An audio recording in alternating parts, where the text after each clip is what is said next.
record, you're a felon, and we don't have any felonies on our side right now. Oh yeah, what felony about what felony do I have? And converted because you What felony do I have? What felony do I have, white boy? Yeah, no, so you're White boy, what felony do I have? Well, apparently you have assault charges on you. That's correct. Motherfucker, I was acquitted for that. Fucking You were not acquitted. Oh, you're acquitted. Well, guess what? I've never even been arrested. That's the amazing part. That's because you're a homosexual. You would never believe in your own dirty mother. Because he's not a criminal. Yeah, because I don't do that shit. Barbershop, you little barber boy.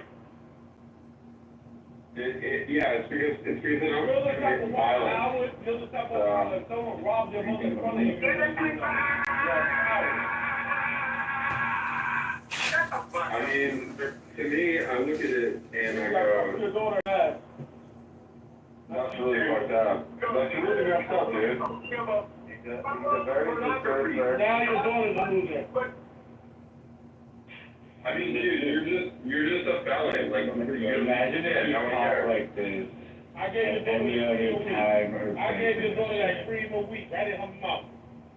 Yo, guys, please. any other time in the Can you just say free Palestine right now? Because I feel like, Free the world from these dirty weasel Zionists. oh man, I love it. Fucking loser, I love it. You can remove him, you let him stay on stage because you're a fucking coward. This goes through convict, and you're like, oh, this is just going to my side. I most told him not to remove This guy's making me doubt the nature of reality. This guy's making me doubt, like, your entire side right now.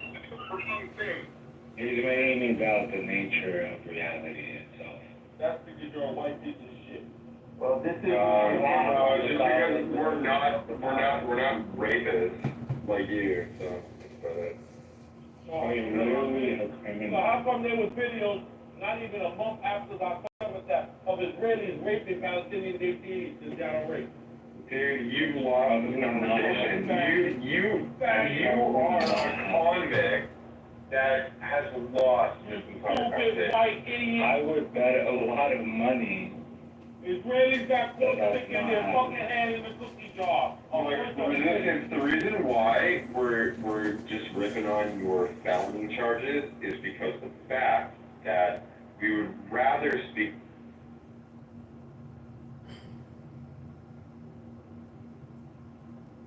Please don't bring no personal name, no nothing private.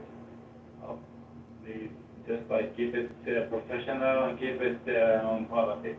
Right now you guys just beating for no reason. What would you like to talk about for? I'll go in any direction. Just like you guys speak on politics, man. This is the best thing you can speak about. Why Do they come from Palestine or from Israel? Why don't any of them say this? Why these weasels haven't mentioned that the top is really the hostage negotiator who just did his report and did an interview yesterday with Piers Morgan stating that it was the Israeli government for the last 6 months that have denied the hostage negotiation. They stopped The last party to reject the hostages was Israel. That's The incorrect. Israeli hostage negotiator say, who we believe, him What's or his your name? stupid ass? What's his name? Him or your dumb white ass? What is Which his one do name? we believe? I'll get What his is name his right name? now. He did an interview yesterday with Piers Morgan, you fucking bitch. What is the name of the person you're I'm gonna talking get it about? right now, you white So you don't know. So Steve Witkoff was just over there and Steve Witkoff is nothing but another white American mouthpiece for the but Israeli he's a government. hostage negotiator. No, he's not. Yeah, No, he he's is. not. Is he I think is? an Israeli negotiator. Steve Witkoff is the one who's doing the negotiating. The Israeli negotiator is not having contact with someone. Yes, he does. Steve Witkoff, no he doesn't. Look, once There is again, a- lies. Look at the Steve- fucking idiot liar, Steve motherfucking Witkoff weasel. said- Yes, he does have contact with Steve Hamas. Witkoff But said he's that an idiot. Hamas rejected the deal. We don't care what his lying ass says. The Israeli You don't care what says the something totally different. The Israeli hostage negotiator said something totally contrary to that. Steve Witkoff was just there, and he said Hamas rejected the deal. I'll get The you. guy's name is Norman ago, Norman Shooky, yup, he was on there I don't yesterday. know Norman Shooky. Of course you don't know anything about Israel, you fucking white coon. Well, I just got back from there, I know a little You bit. wasn't there shit. You're I a was fucking there, liar. I was talking to the whole room from there. I spoke to him here. I was in Judea and Samaria, I was in Gaza. There's no such thing, it doesn't exist, we only know what the West Bank is. Well, where is Tel Just sit there Aviv? and shove it up your motherfucking ass. Where is Tel Aviv? It's in Palestine. I thought Tel Aviv was in Israel. No such thing as Israel, you mean the Balkan Okay, from America? so who is Bibi? So once again, why are you not talking about the Israeli hostages? Wait, who is Why Bibi? does he know more than you? Why is he Okay, take such so I'm reading the you? most recent thing. According to AP, Witkoff announced in July 2025 that the U.S. was cutting short the Gaza ceasefire talks because Hamas's latest response, quote, shows a lack of desire to reach a truce. Okay? That's the latest information on Hamas rejecting the deal.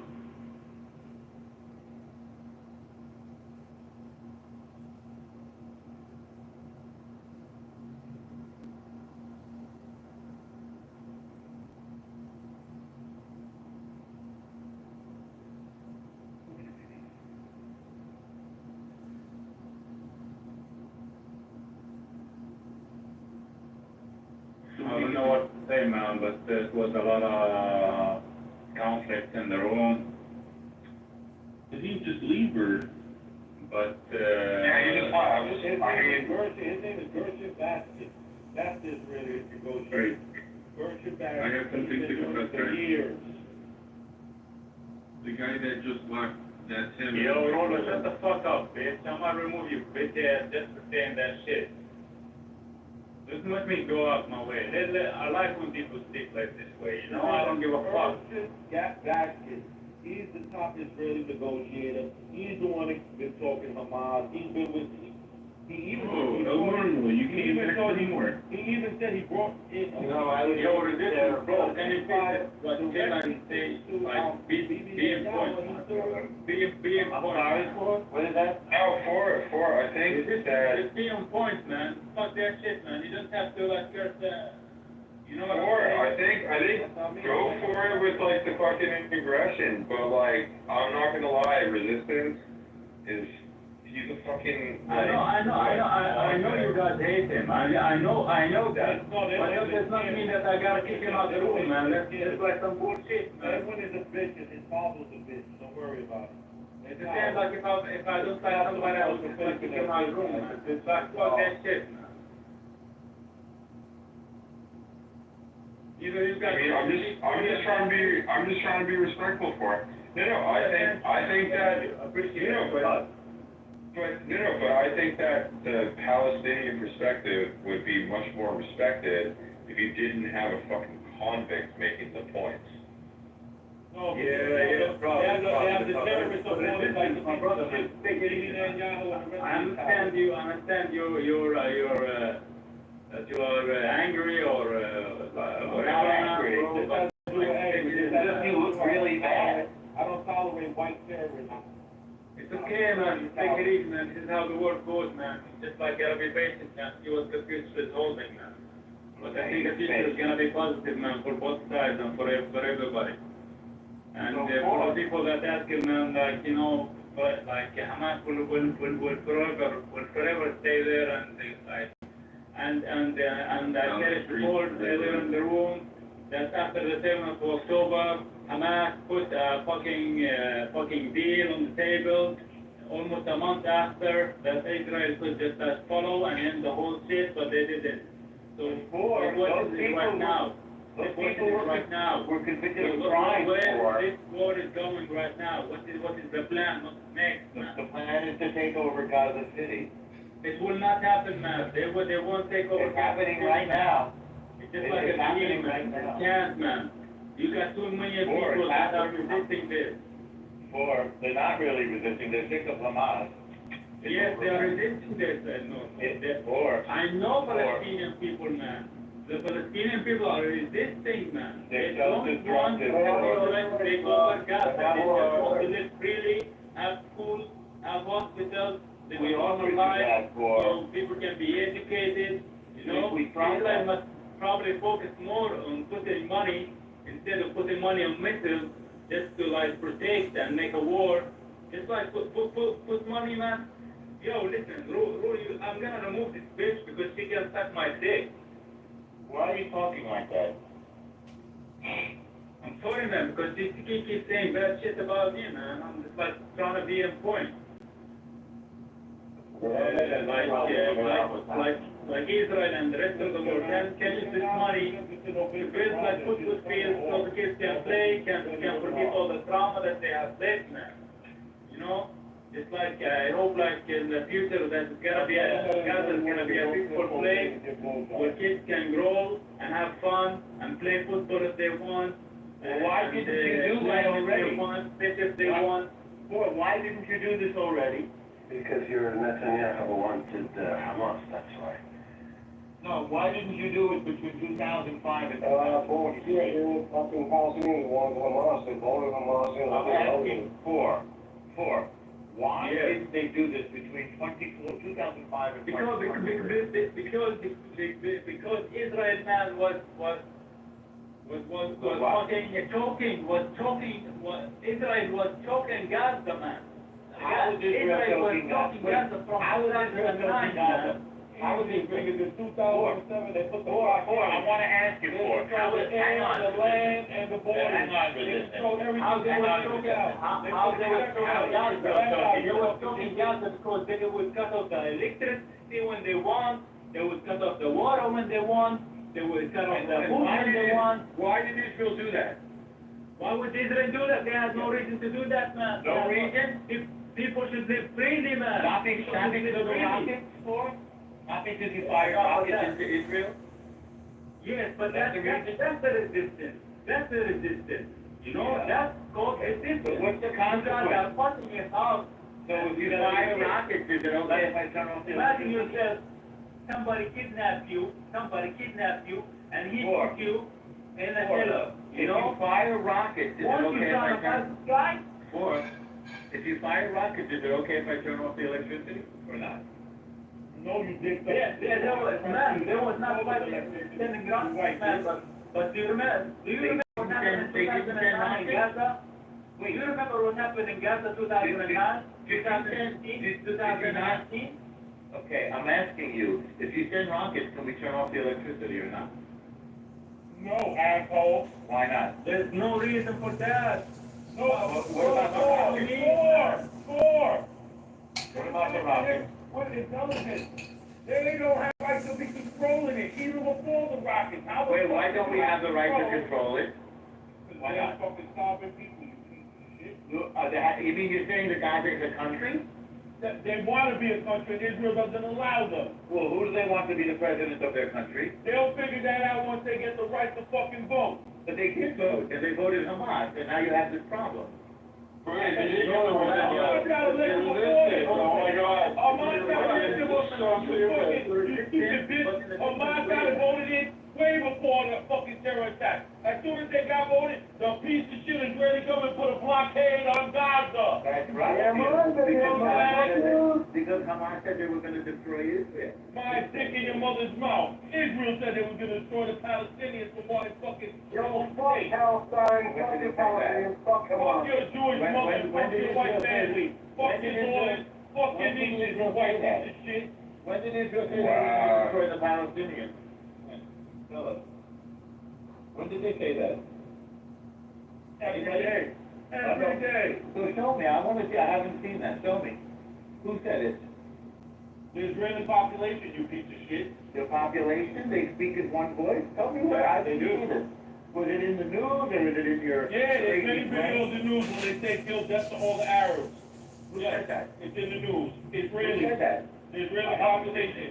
Are you You're not from sure? Israel, you're a white boy from Brooklyn. Well, I was just there, I just got back. No, you By the went way, to the story, and you went there to go be with a gay man and sleep around, you're a faggot. Actually, I went there as a volunteer in the IDF. No, you weren't, you didn't do shit. You're Yeah, a I did. fucking liar. Look at my profile. Look at my profile. See what's in the profile. Early picture. Me with the tank in Gaza. That's from April. No, So, yeah, take a don't look. believe him. Take a look. It's a picture. Don't believe me. Look at my photo. Oh my God, there are don't even fucking worry about resistance. That guy's a fucking convict. Like, who the fuck cares? No, you're knocking on your door. Because 4 can't, like, shut him off, so we have to deal with That it. word, I was.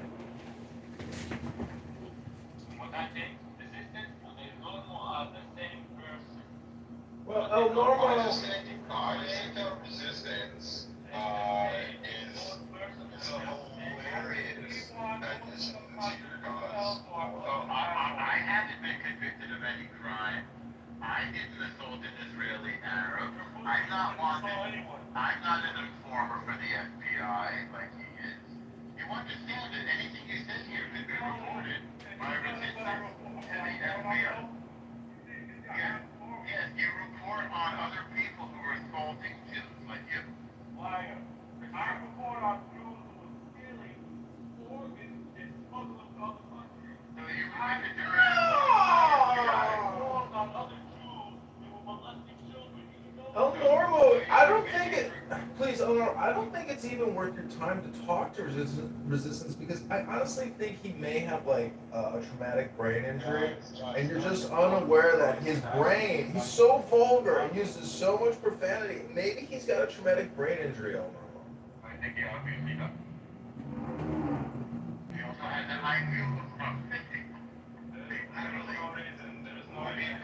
I think that he's doing a great job representing the Palestinian resistance.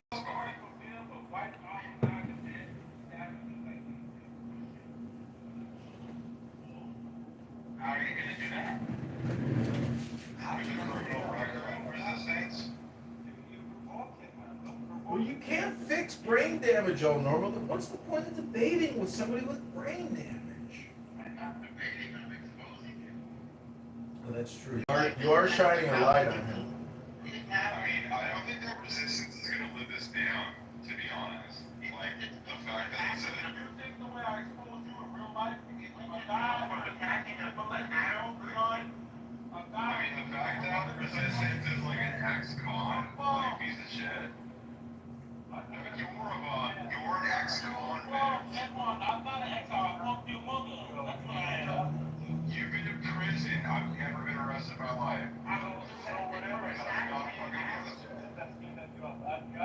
Is this how we have coexistence now? He's a convict. Wait a minute. So you mean, like every guy that went to prison, he's a bad guy? Amos, Nobody has, Lama, nobody with all due respect, Amos, why are you using this job? in a platform? Why? Lama, I mean, yeah, with all due respect, I mean, this guy's like a fucking, like, You dirty mother, you whore. You get blowjobs at bars, you fucking dirty bitch. this is who's on the side of the house. and then you're pushing my character, and this is hilarious. This is just like fucking Who you have advocated for Palestine. Yeah, Amos, with all due respect, even giving resistance anybody's ears to listen to his vulgarity, his profanity, his diatribe, his hate, his spewing of absolute disgusting pig filth, it's so brain dead retarded, causes brain damage. It's brain rot. It's the blind leading the blind. Why let somebody who has brain rot give everybody else their brain rot? Nobody wants his brain rot. It's just brain rot. It's not coexistence now. It's not peace. It's not joy. It's not happiness. There you go. Silence.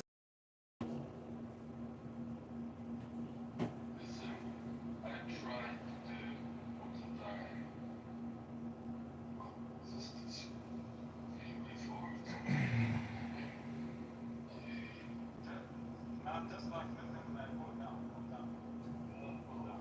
I was ready to put you up in a second.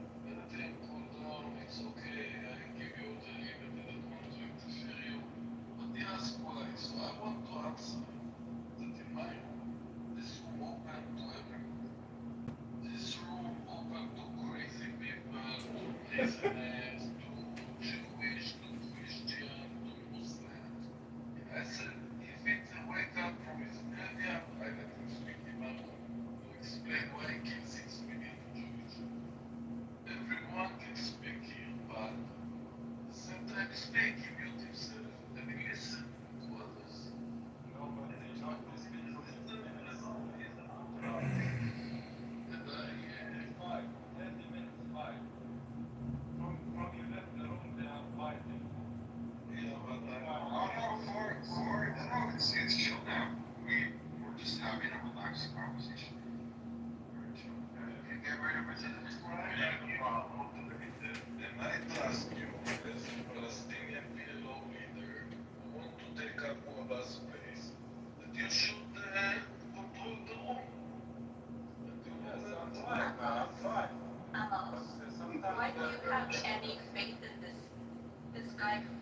is every bit as bad as that criminal who you kicked out. He's the one who refused to give him a voice. He's the one who refused to allow any women up on stage. I mean, he's pathetic. He's disgusting. He's a maniac.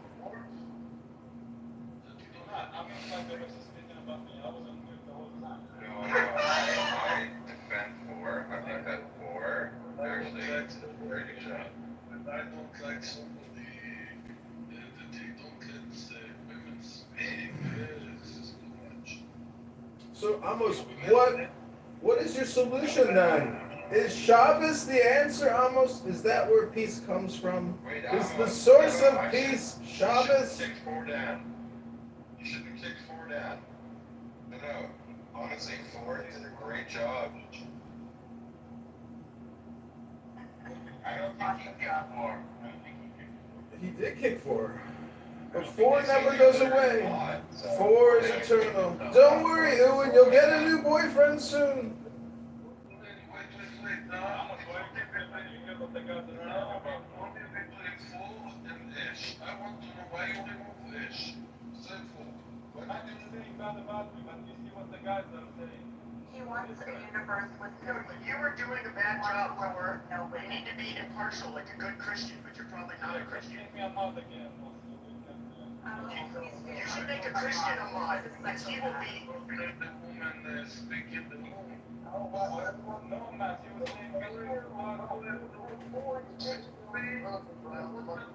it's been on the Let's relax. Let's relax in the kidney. Let's relax in the kidney.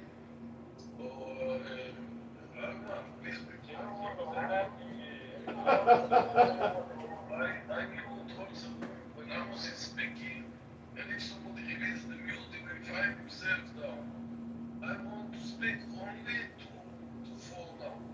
For I want to understand why you remove Ish. Speak.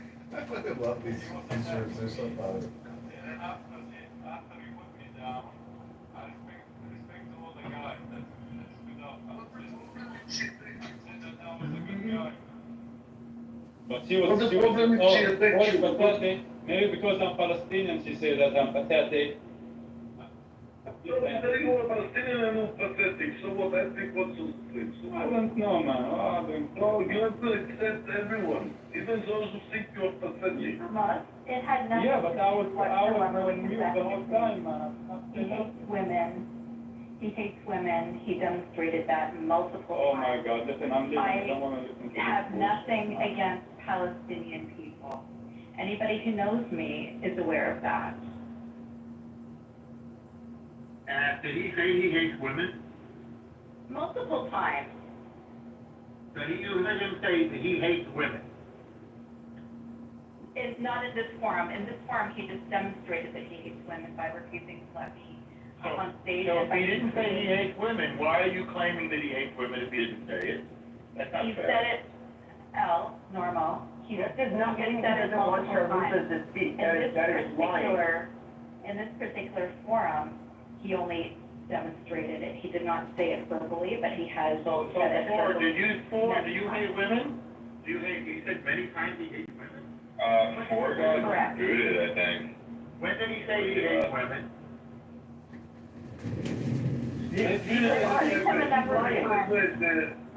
Wait, I want to hear Pepe a little bit. I like Pepe. Pepe speak.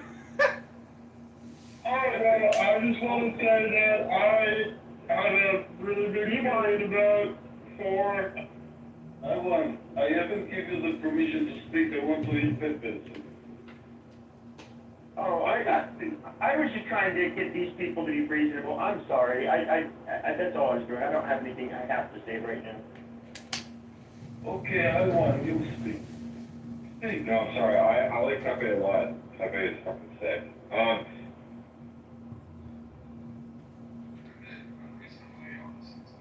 think he's actually doing a pretty good job.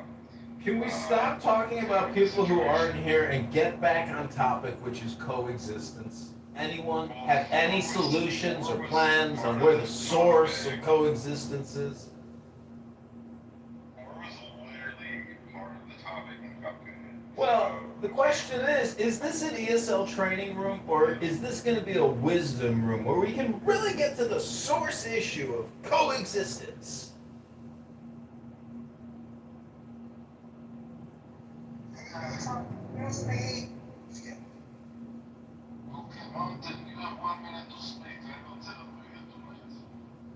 What's up, guys? What's up? Yeah, no, I don't know, this whole thing, I don't blame Israel for occupying Gaza, man. I mean, they've been a real pain in the ass. They voted in the Hamas, overwhelmingly. Years ago, was it 2006 they did that and stuff? I think that they kind of sealed their fate. They've hated Israel in their existence. It's just like America with all the Indians here, if we wouldn't have dealt with them so harshly back in the day, some say harshly, but if we wouldn't have, we'd be dealing with, what the Israelis are dealing with the Palestinians today, where they're lobbing fucking missiles at us and shit. If we would have allowed the Indians to just get away with this shit, and appease them and play nice with them. I just think that Israel's doing the right thing. Some say it might be too harsh, but I do support Netanyahu. I think that he's doing, he's doing quite a bit, he's just going full him. And he doesn't care what people say, doesn't care what the international community says. Eventually they're going to thank this man for doing this, I promise you. It was getting to a point where, October 7th proved it, man. I mean, they're savages. They took the hostages. They can't live peacefully with you guys, so I don't blame you, and that's all I gotta say. Yeah, because what do you want to respond to? Because you come up now, you want to respond? Do you like Bibi the same as Mountain like Bibi?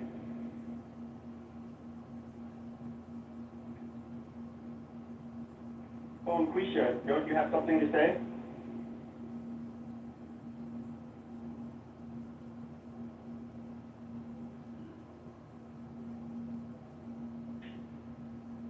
I'm sorry, this room sucks now because 4 is gone. Everybody's on the same side on stage right now. Dude, Everybody's on the same side. this room is... We all agree. We all agree that Palestine is a fucking shithole. Can we all agree on that? Hello. I think the whole region of the world is shithole.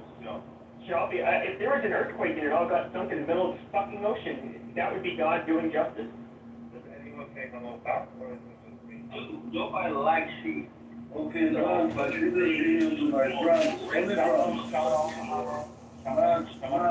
Man, mute yourself, man. I want to improve broadcast and yeah, mute yourself, man. I'm talking to you again. Roach, I haven't told you tonight. Speak. B-R-U-C-E, Bruce.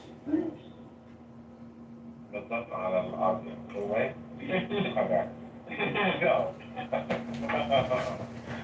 No, that's nothing.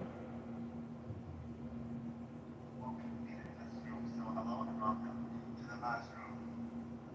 Amos, you will listen there, you will sit, and when Matt speaks, you will listen quiet. Anyone have anything interesting to share? Yes, I'd like to make a suggestion that if we all want to live in a state of coexistence, each and every one of us has to go within and find the joy and positive vibration of love at the very center. Hold on to that love. Otherwise, you might come on social audio chat apps and scream limitless vulgarities and profanities, driving yourself and other people insane. I am complete. You two can opposite rooms just to interrupt. Keep in mind, you will not interrupt. Thank you very much. John, thank you. I think you did make your point. That was very interesting. Love to see Bibi and Norm in this room, as well as Shapeshifter. And everyone, I'm sorry, but I was earlier was interrupting you constantly. Would you like to continue seeing what you were? Yes, thank you. I will just land my plane by saying hang on to the center because that's where the love is at. Go within and don't let people just do endless chatter as if it's reading Torah or getting any kind of wisdom inside your positive vibration. So hold on to the best books you got and love everything you have, including all the women in your life, especially women. You should really love all the women in your life with all your love inside your heart because it's women that hold up half the sky. I am complete. That is very true, Josh, because it's not. Now, would anyone else like to share here? I see you on stage, you have a lot to say, and you're always trying to out as a Zionist, which is not true, of course. And I see Norm, the instigator, who is barely willing. Listen to the Palestinian narrative and always makes up a narrative of his own. I've heard it so many times. Here. It's like hearing the same weird story over and over again. I have come to believe much, and thank you for your greeting and Shabbat Shalom to you, that the entire idea of Palestinianism is a Soviet op. It's a Soviet operation. It was never designed to liberate so-called Palestinians. It was never designed to create a Palestinian state, and it certainly was never designed to create an Israel and Arab relationships of peace.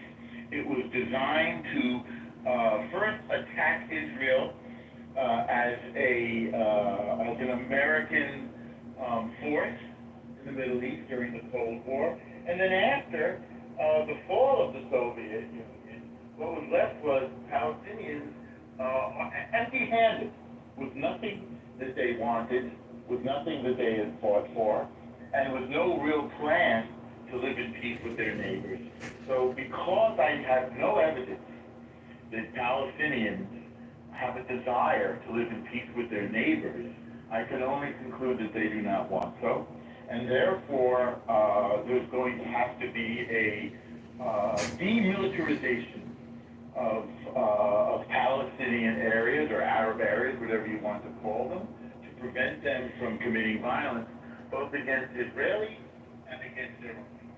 That's my conclusion. But don't they? Oh, no, you be standing the bar. I love it. I fucking. Yo, Virginia. Wait. Need it to be true or not?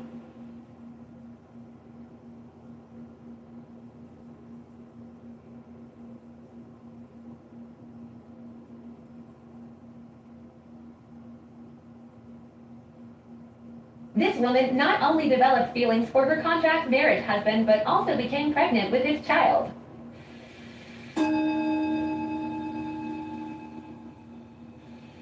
Nan-in, a Japanese master during the Meiji era, received a university professor who came to inquire about Zen. Nan-in served tea. He poured his visitor's cup full, then kept on pouring. The professor watched the overflow until he no longer could restrain himself. It is over full, no more will go in. Like this cup, Nan-in said. You are full of your own opinions and speculations. How can I show you Zen unless you first empty your cup?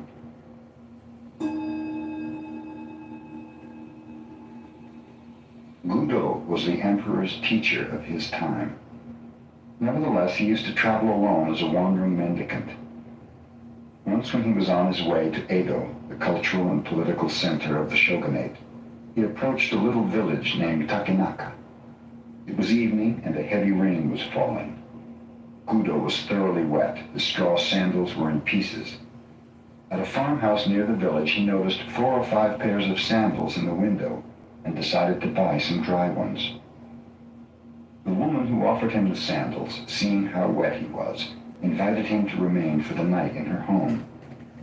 Gudo accepted, thanking her. He entered and recited the sutra before the family shrine. He then was introduced to the woman's mother and to her children. Observing that the entire family was depressed, Gudo asked what was wrong. My husband is a gambler and a drunkard, the housewife told him. When he happens to win, he drinks and becomes abusive. When he loses, he borrows money from others. Sometimes when he becomes thoroughly drunk, he does not come home at all. What can I do? I will help him, said Guido. Here is some money. Get me a gallon of fine wine and something good to eat. Then you may retire. I will meditate before the shrine. When the man of the house returned about midnight, quite drunk, he bellowed, Hey, wife, I'm home. Have you something for me to eat?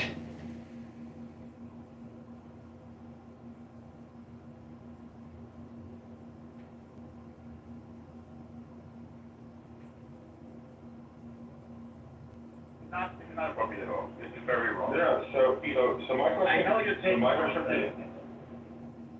No, so Pepe, my question for you, did you get, oh no, you're still here, okay, sick.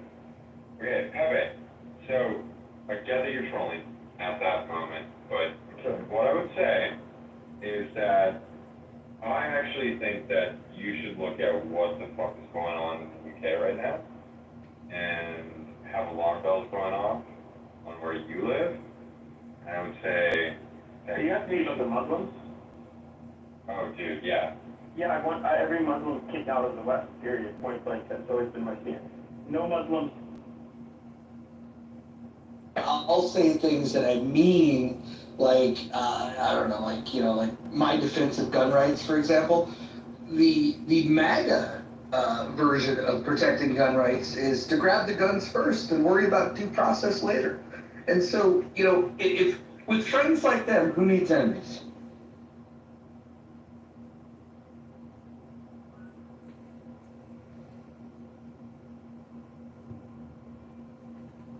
What do you think of reasonable discussions at the house?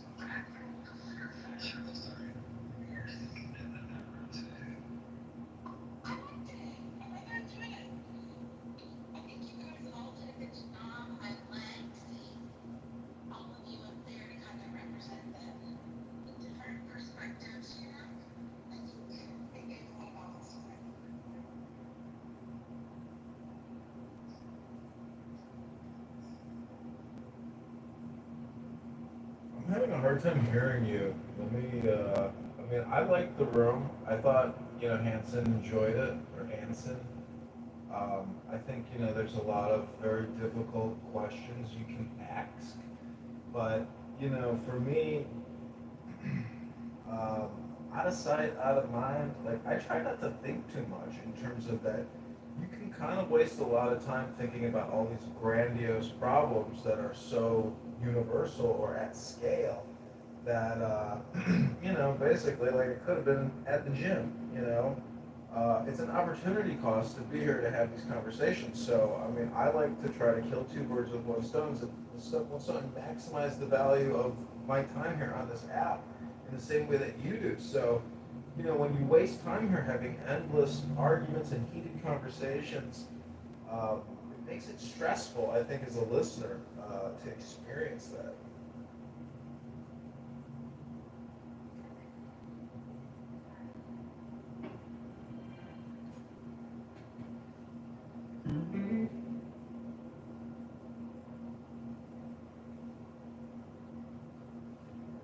Okay, I'm sorry, but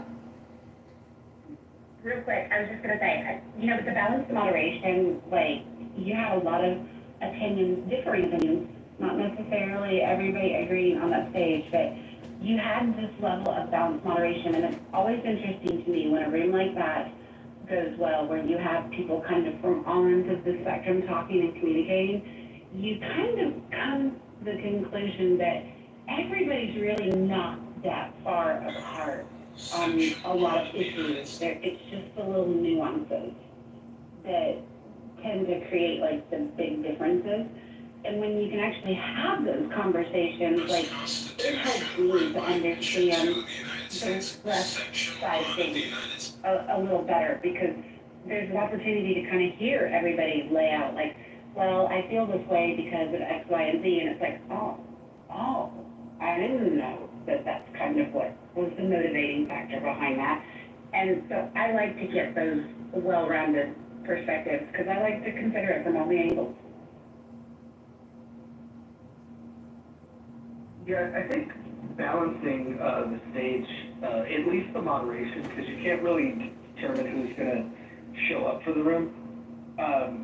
It does help, and I agree with you. I thought that it was fascinating that until you shared your thoughts, Serendipity, everybody was pretty much in agreement that, like, no, U.S. troops should definitely not be used in that fashion. And then I think Adams agreed with you, but you know, I think Anson, myself, and Moose, we represent some very different ways of thinking about what government's role is, but we all agreed for different reasons that pretty bad idea to get U.S. troops involved going after drug cartels. Yeah, and the thing of it is, like, there are a lot of reasons why I don't think getting the troops involved is maybe not the best decision. And again, like I told you too, I do kind of feel like it's trying to put a Band-Aid over a bleeding artery, taking that. Because while it will have an immediate impact, you know, there's always somebody willing to fill the vacuum. You cut off the head of the snake, you know, there's always.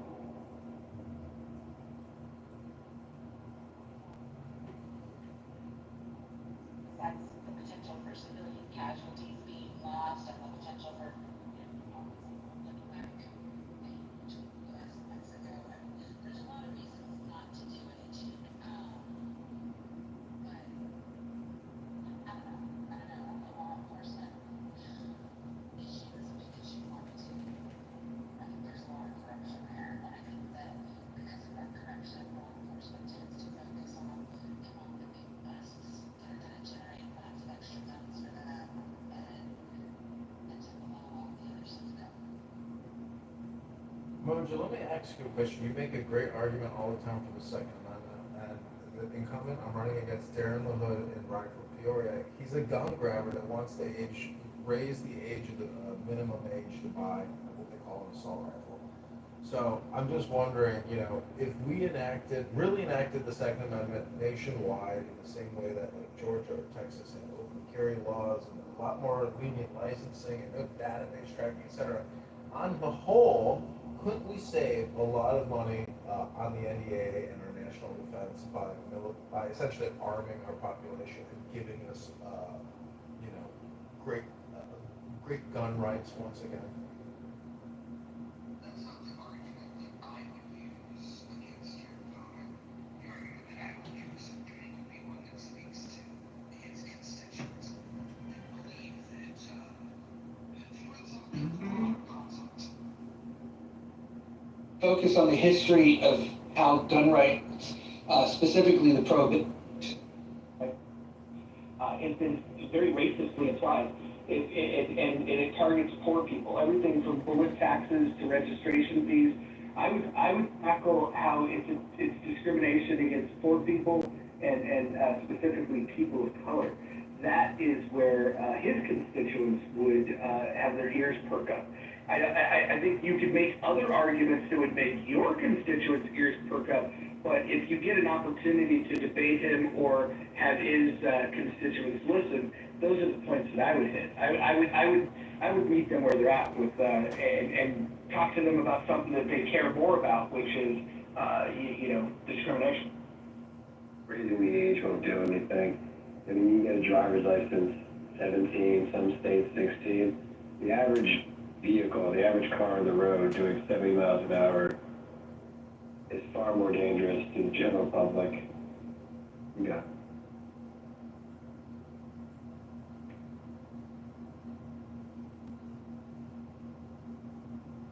Not to mention most of the kids that use guns get them from their parents anyway. Exactly. I think there was that case that set a precedent. I think it was two parents. Last year, school shooting, two parents that were both actually tried separately for enrollment in manslaughter. They were negligent moves. Like, I'm not saying they were, I wouldn't say they were wrongfully. I was all for it. I mean, I wouldn't say that, I wouldn't say they were wrongly convicted, but that is, I mean, that is,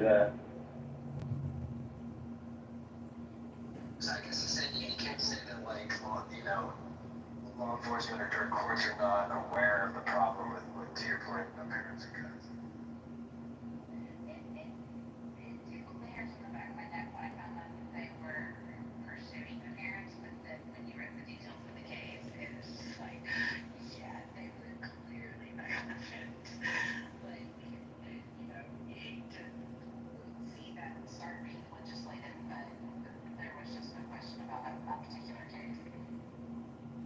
I think an interesting angle in that argument is to talk about how the policies that people are prescribing do not impact criminals, they impact law-abiding citizens. And then in order to, instead of just shooting down all the laws, actually propose a measure. This is what advocates of the Second Amendment do not do enough of.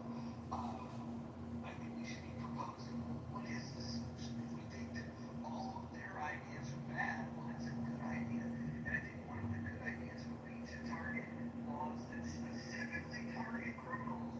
And one of the areas is with straw purchases.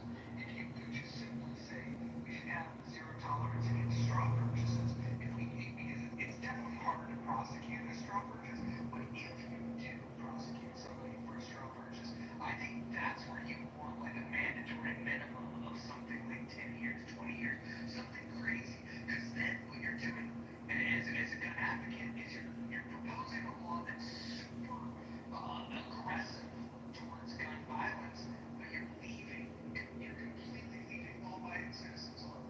That's the thing that some people don't do when they're applying these laws.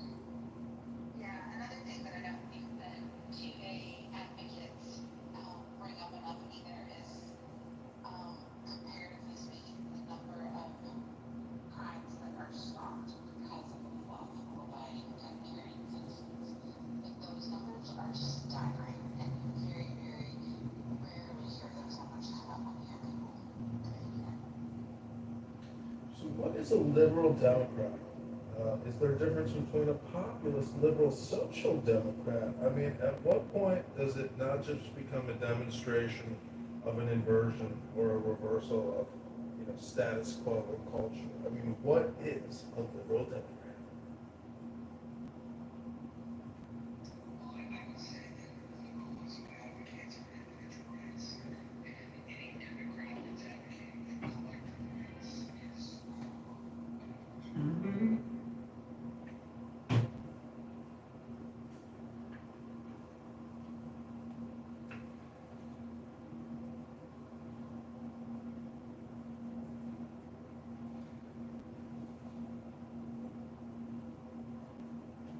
I'd like to see you do some spicy topics in the Rational Discussion House too.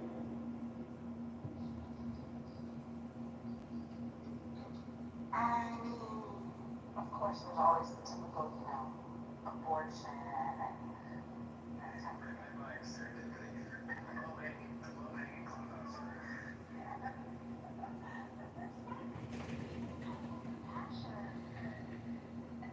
the abortion issue is actually another one of those issues where I really don't think the left and right are that far off. You just hear some gender enough people to have to raise the discussion. Here's the problem with pro-lifers. I'll pick on them for a second, because it's easier to pick on the other side, because they just want to murder babies. But let's pick on the pro-lifers for a second. They make the argument that it's an innocent life, but then they completely shit on their own argument and confront it with the question of what about rape or innocence? And they're afraid to answer it in a way that we logically consider. That it's murder. Because if it's an innocent life form, then it would matter if it's rape or incest, because your argument is that life is its own separate life, and that the sanctity of life is important and it's worth protecting. And So some of the discomfiture of carrying that baby, and again, this isn't my position, it's just shooting down the inconsistency of the pro-life argument. If they really believe that life begins at conception and they're dedicated to protecting those lives, then when somebody asks them, what about cases of rape and incest, they would say, doesn't matter. That's the only logical that's the only consistent argument that they can make. And the moment they capitulate on that, you've really got them in checkmate because they don't actually believe that it's a life being killed. But of course, it's the hypocrisy of them. It's wrong to keep real humans. But they have no issue with going up abortion clinics and keeping people alive. Abortion free, offering advice to women, teenagers, or victims of rape and incest, while taking their lives. Well, how does it make, doesn't logically make sense to kill people who are killing people, it's just more murder, but they are sanctioned and protected by the law. And, you know, it's a big racket. The point is, I think instead of taxpayers funding the racket, they should fund the mothers if they want the money. If you want $10,000 to have a baby versus giving $10,000 to an abortion doctor to murder your child, I say let's give the $10K to the woman so she can choose. You know, I think a lot of these women that go to Planned Parenthood, about $60,000 a month, might opt in for a check versus having their children destroyed in their uterus.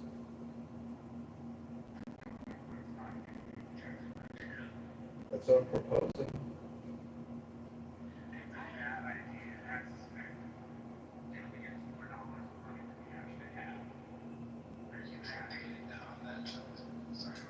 Yeah, I'm campaigning on that. I say cut the $1 billion a month in spending for Planned Parenthood. Stop killing 60,000 babies a month in this country. We have a population increase happening because of the COVID-19 vaccinations.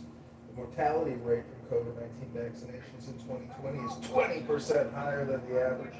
I'm just saying, let's stop killing our people with big pharma, health insurance, abortionists. Let's let our people live.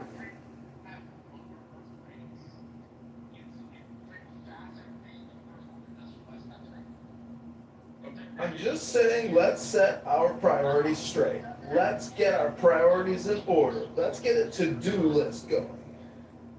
Why is it though that whether you talk to somebody on the left or the right, you can't get them to pin down like what problem are you looking to solve, right?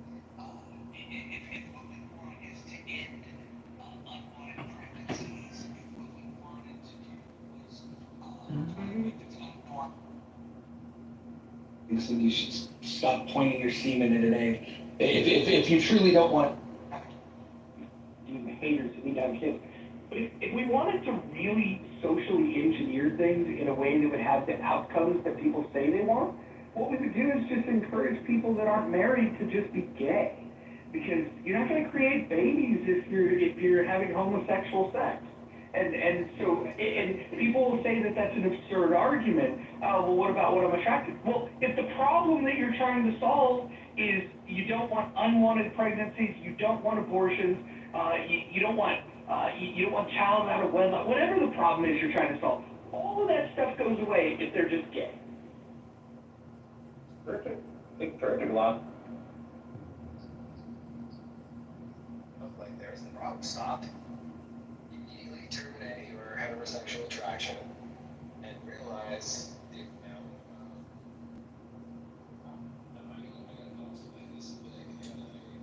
It's just a bell-shaped curve, though. The media and the culture or the government can influence the homosexual or bisexual, index. But I mean, for 30 days, where every business is displaying a rainbow flag, I mean, is that new in American culture and society or historical? I'd say it's probably still about on average. The point is, we're spending $1 billion every single. I think it's a minute, I can't remember, no, every single hour, basically, 20 billion a day in just 24 hours. So we're literally spending at the federal level $1 billion every single hour. And, only 600 million of that is collected in taxes, and maybe 400 million is just borrowed. So, when does it ever end? When does the cycle of graft and lobbying and disbursement of funds, when does it ever end? Will it ever end? Or should it ever end? That is the question in a liberal democracy today.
Well, you could look at the international government debts of all governments, Japan, et cetera, look at the debt to GDP. And the fact that if we're borrowing this much right now in these other governments, like Spain, for example, owes like 1.2 trillion, 1.6 trillion. It's very high in the European index in terms of GDP and total debt.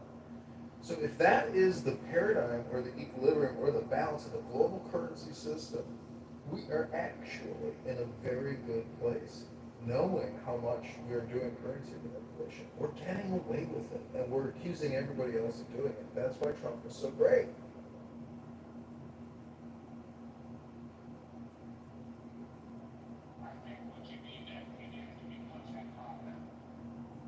Yeah, it's empire. When the Indians...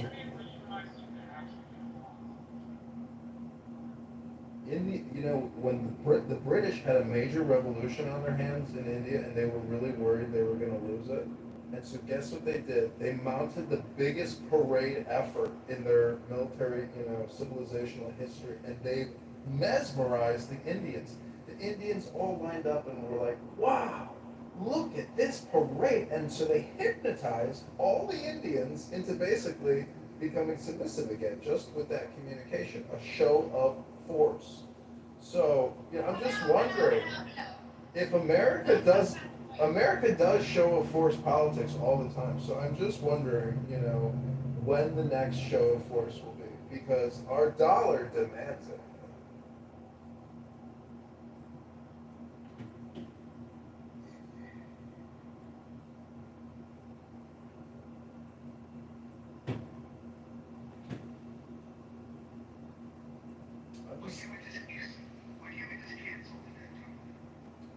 I think debt resolution is real because I myself have a very large amount of debt, and I know that I am willing to do a meeting of the minds, but unfortunately the lender or the banker or the lawyer or the judge on the other end of this equation, we don't seem to have a meeting of the minds. But I think at the civilizational, super empire level, supranational, meeting of the minds with the world's largest nuclear, weaponry. I mean, our aircraft carriers are powered by nuclear power, and they're huge, and they carry nuclear bombs and we have an incredibly well-educated fleet of officers who can exact justice around the world.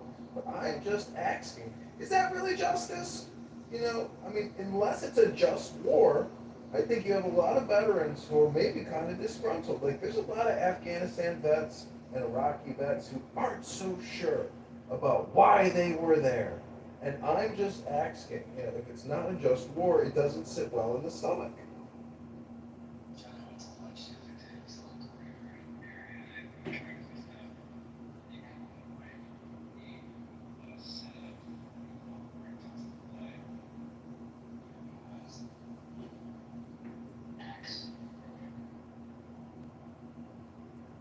Well, I hate to throw the axe cord around.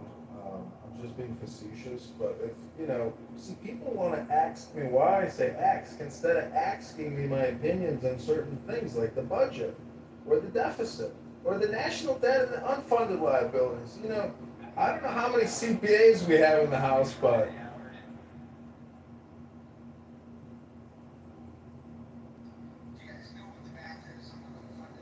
it's 100 trillion.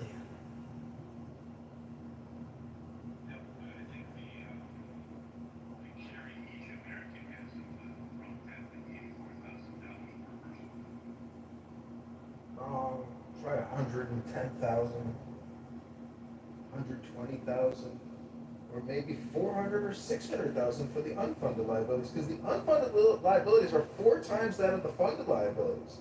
So if everybody owes 110,000 on the funded, everybody owes 440,000 in the unfunded liabilities. Prove to me my math is wrong.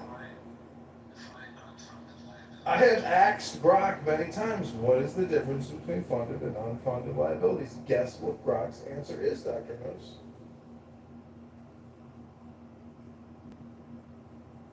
I can't give you the answer. I'd have to ask Brock again exactly how they define it. But the total sum debt is about 150 trillion. So that's the mind-blowing part. Is you can toss around 37 trillion all the time, but when you actually bring up the real number of about 150 trillion, it's mind-blowing. So, if you are a libertarian and you think we have too much regulation,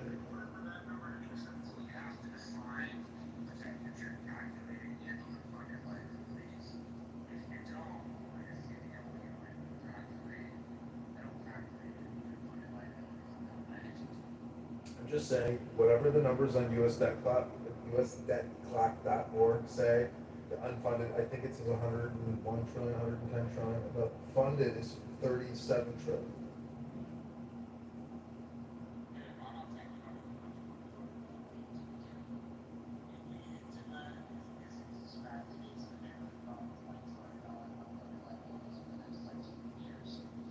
See, funded liabilities versus unfunded liabilities sort of implies that, we're not necessarily on the hook for the unfunded because they were never approved for funding. So I think, it's a little bit of a language game here.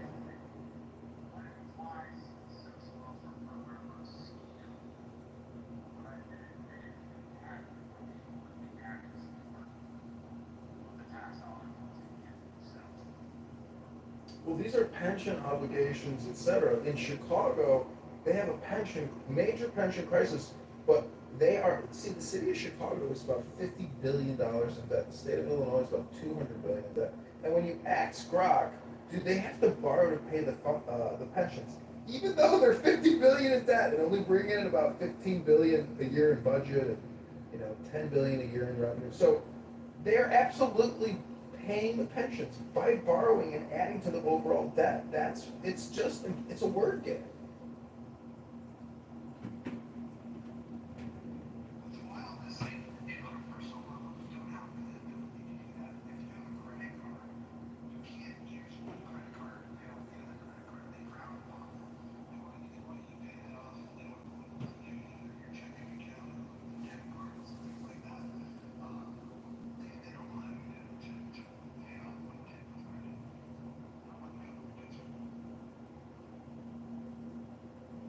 Because it's decentralized and dispersed to every single social security card number bearing American that there is. You are literally in the ledger through the social security number. I mean, it's all one giant network, and you don't feel it, and you really don't feel it because inflation isn't a big problem. It's a problem, but it's not hyperinflation. We're not there yet. We got to get to about 2050 to where we start getting into like absolute hyperinflation. where eggs are, $40, $30, a thing of milk is $30, like that type of a grocery store situation for a lot of people who didn't move up, their earnings. I mean, it'll be catastrophic, but what I'm saying is we shouldn't even get there. That's stupid to inflate our money like that and think that we can run the Federal Reserve and Congress like this fiat inflation bubble system. That's stupid economics. That's running a pizza shop at a loss for 25 more fucking years. No, you shut the pizza shop down. You reopen something else.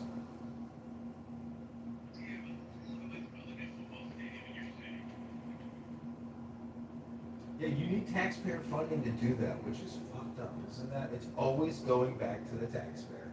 Let's stop fucking the taxpayer. Let's stop fucking the voter. Let's stop fucking our citizens.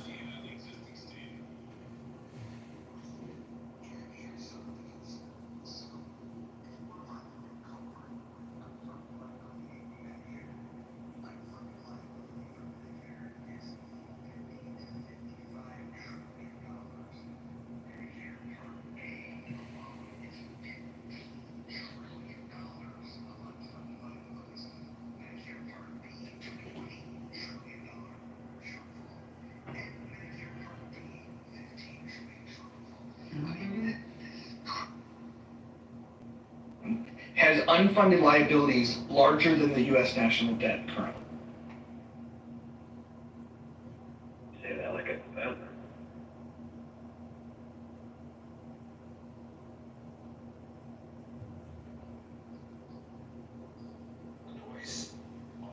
All the pension spending. See, that makes sense, Mojo, that, it is 50 trillion, because if we're already spending 4 trillion on Medicare, Medicaid, and you blow that up by 10x over the next 25 years. See, that's the thing. It's like, over what time frame is that 50 trillion? Like, where do they get that $100 trillion unfunded liabilities number from? It's just a forward projection, but this isn't liberal democracy, and it's not capitalism. What do you call it? Like crony fascism, fiat capitalism?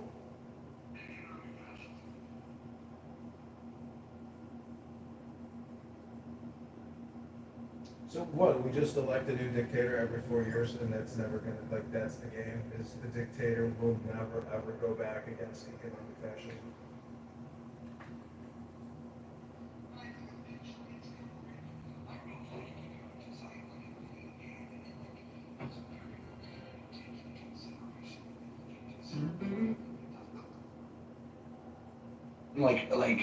Like a virtual pinball machine, and all of a sudden, for a certain angle that the ball might hit, now the ball's stuck and it's not moving.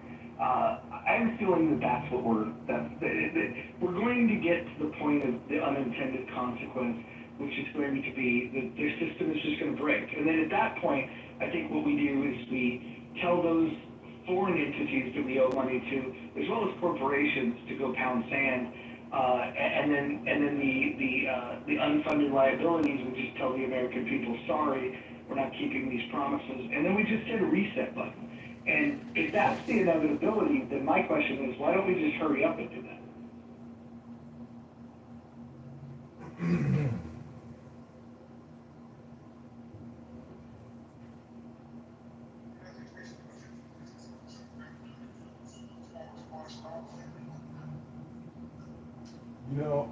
I couldn't really hear you, Hakima, but Mojo, I think there's like a generational component or a time value of generations, meaning that Chairman Powell, Chairman Trump, they're more than happy to shake hands and let the status quo be and let bygones be bygones. I think that any kind of, I've told you this before, that there's like a 99.99% chance that the status quo now will be the status quo in the future now.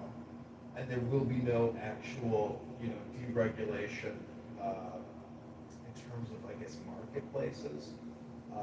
It seems to me like everything is totally bitted up, chopped up, completely organized to the highest extent possible. Therefore, like any kind of actual philosophical economic change most likely won't happen. It's so easy to say that the system is going to pop, but I follow Peter Schiff and I've read many of his father's books, Erwin Schiff's books, and Peter is killing two birds with one stone by being a financial advisor and claiming that the Federal Reserve and the U.S. dollar is going to crumble, and that if you invest in his gold stocks and in his gold indexes and use him as your asset manager, you stand the greatest chance of surviving the crash.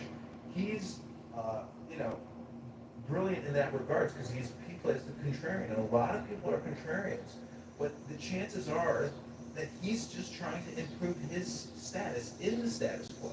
So I think that's the actual truth, is you have to play the game to improve your status in the status quo. But the status quo will persist because the system is so bidded and well organized.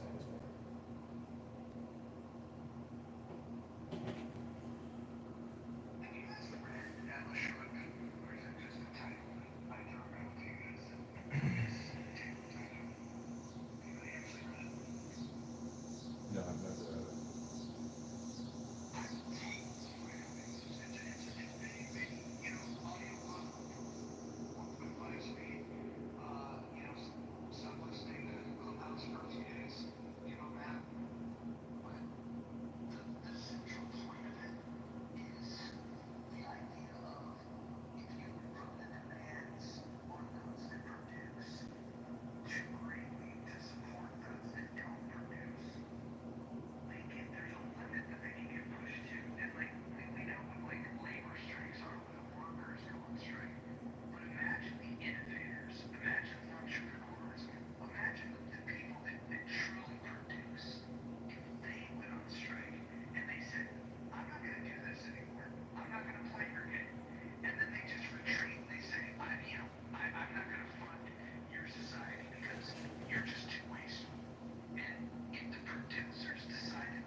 I think creators and entrepreneurs eventually do get exhausted with the game, but property taxes are so high that in many ways you can't stop working.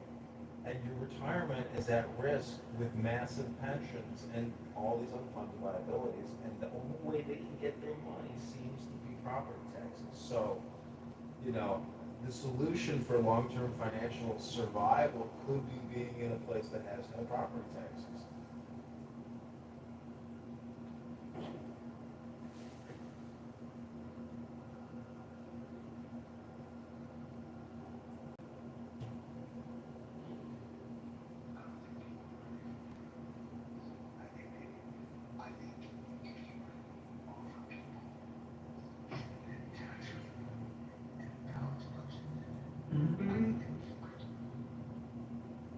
Opt for tax increases over that, just because it's the devil that they know.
This is the hagfish. Forget scales, forget bones, even a jaw.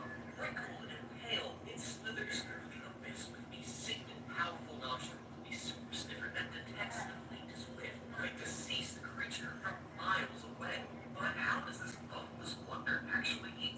Hidden under its chin lies a toothy trapdoor.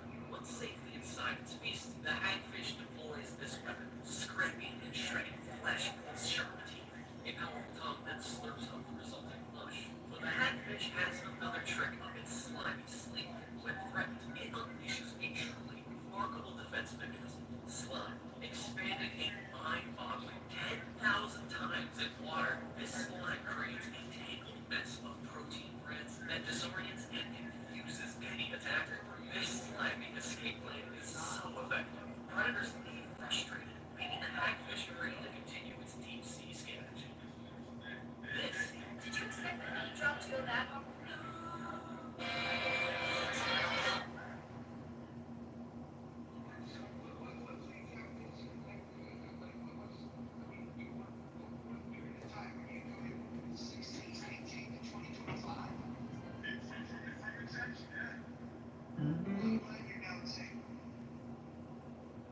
And not saying that black people were indigenous to the United States. I'm talking Right?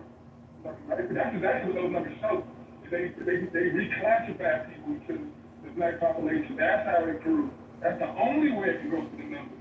If they put other groups of people together that all look the same and make it one group of people, that's the only way the population can grow that way.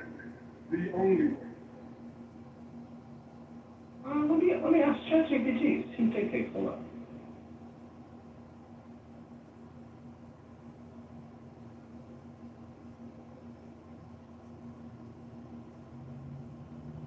We should invite all the ladies to come up. I like when the ladies are up here. And another thing that's crazy, when you look at the numbers, you break the Europeans, you break not just Europeans, you break everybody down by their nationality. It's more black people, we are the third largest group. First is Germans, then it's Mexicans, then it's Black Americans, then it's Irish, then it's English. We have the Irish beat by like 5 million, we have the English beat by 15 million. Somehow them Germans sneak this far, because it's 44 million, and I'm not sure how that happened. I did read into how they was allowed to come. That is pretty good.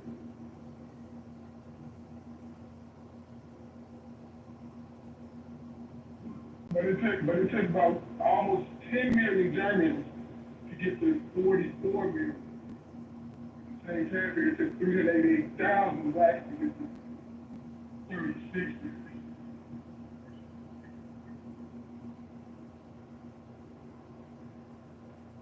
Alright, so let me tell you what ChatGPT is telling me. So starting point 1619, the first documented group of Africans arrived in English colonies in Virginia in 1619, around 20 to 30 people. Over the next 200 years, more Africans were brought through the transatlantic slave until it was banned in 1808 in the U.S. and through natural population growth. Let's see. Step 2, the slave trade and early growth. Historians estimate that 388,000 Africans were brought directly to what became the U.S. between 1619 and 1808. By the first census in 1790, there were 757,000 black people, both enslaved and free, roughly 19% of the total population. From there, growth was mostly natural increases, births minus death, because the slave trade had ended. And then pre-Civil War expansion from 1790 to 1860. In 1790, 757,000 black Americans. In 1860, 4.4 million black Americans. This huge jump was from high birth rates and relative stable survival rates, even under slavery. The enslaved population had a higher birth rate than death rate, which is unusual in most of the Caribbean and South America where conditions were deadlier. Post-Civil War growth from 1865 to 1900. Emancipation freed 4 million people. By 1900, 8.8 million Black Americans.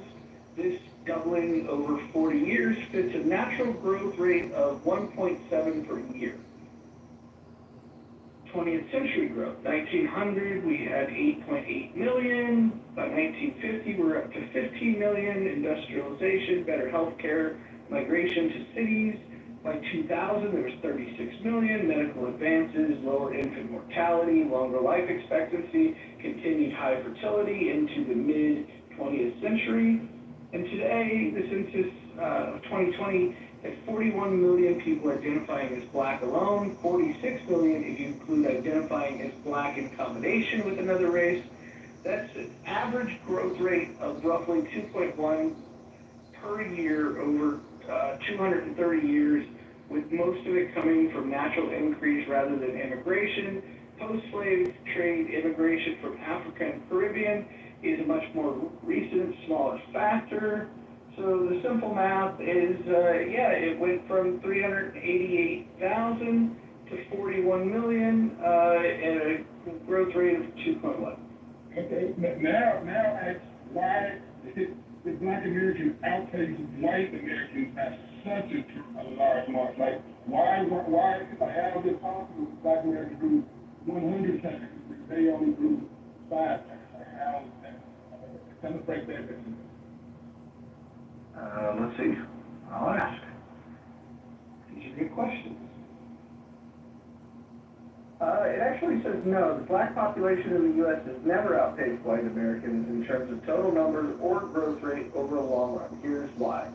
Starting numbers were vastly different. In 1790, the first census, where there was 3.17 million white Americans versus 757,000 Black Americans.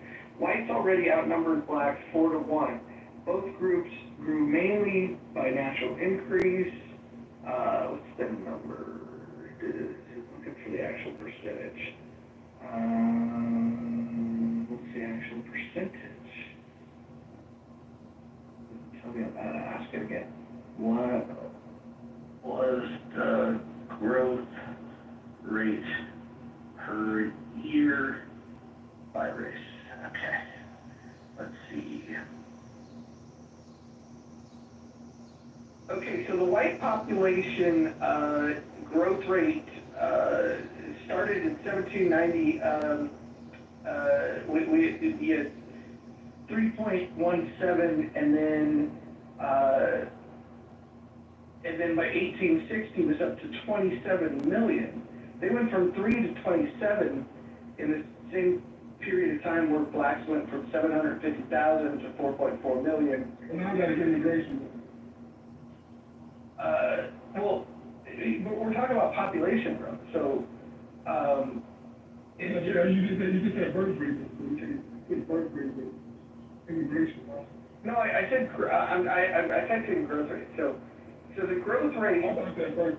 So in 1790, there was 3.17 million white people and 757,000 Black people.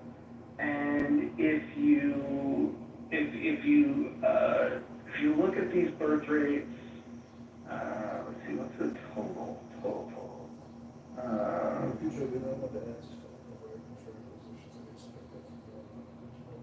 Okay, so if you break it down by era, from 1790 to 1860, whites had a faster birth rate. They were, growth rate, 2.9% per year, where Blacks were at 2.6. So it was 0.3% higher for whites.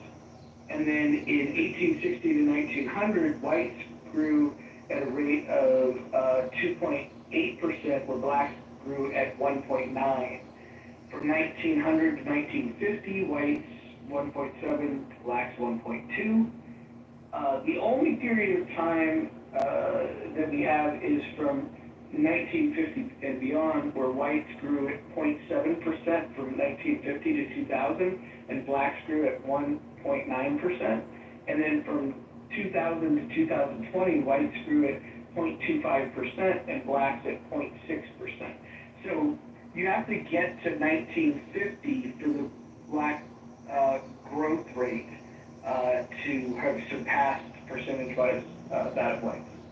I'm not going to dispute none of that. But at the end of the day, there's something missing. The math still is the math. If the white started more, grew faster, how did the blacks go 100x and white go 4 to 5? I remember they went from 3 million. With immigration was by 1860, 27 million immigration. Well, let's do that. It's 194 million white, 36 million black. You can start, if you go from the starting point, blacks went a 100x, white did at all.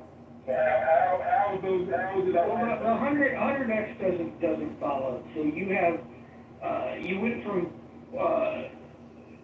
757 million, or 757,000, I'm sorry, 757,000, from, in 1792. Oh, that's 50, I'm counting 3 days, so 750, that's 50, still 50, you think, so if you go 757,000 to 41.1 million, versus white people growing from 3.17 to 204.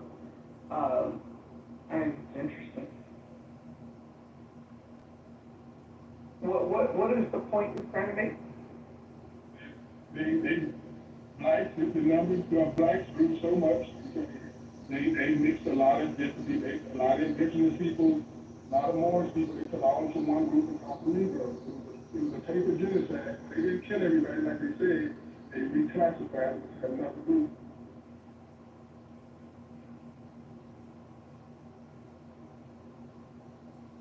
And listen, if I want to drive it, I can put a lot of things and let you know like when they did what. The history is there. Like, they definitely reclassified more than they did in people with the black Negroes. Put them all in one group.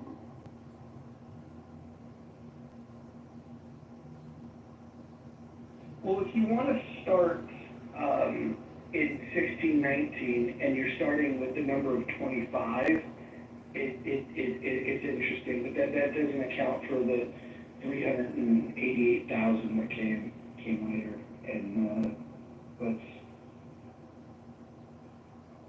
so the total number from 1619 to 2025, the total number, the rate of growth for black is 2.24%, and for white it's 2.57. So whites have grown faster.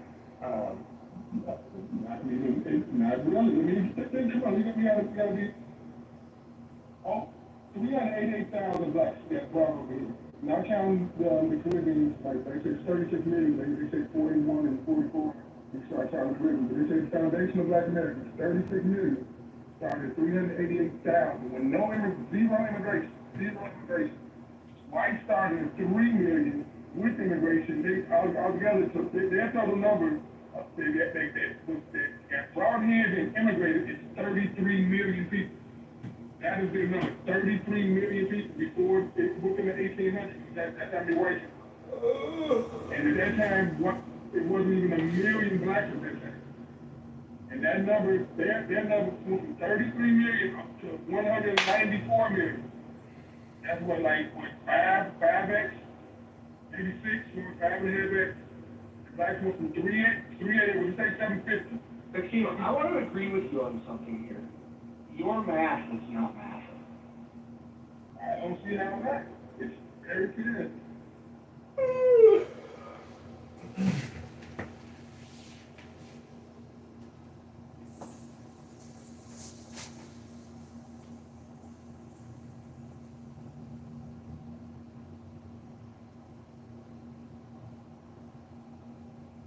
Akiva, what did you think of the Liberia movement?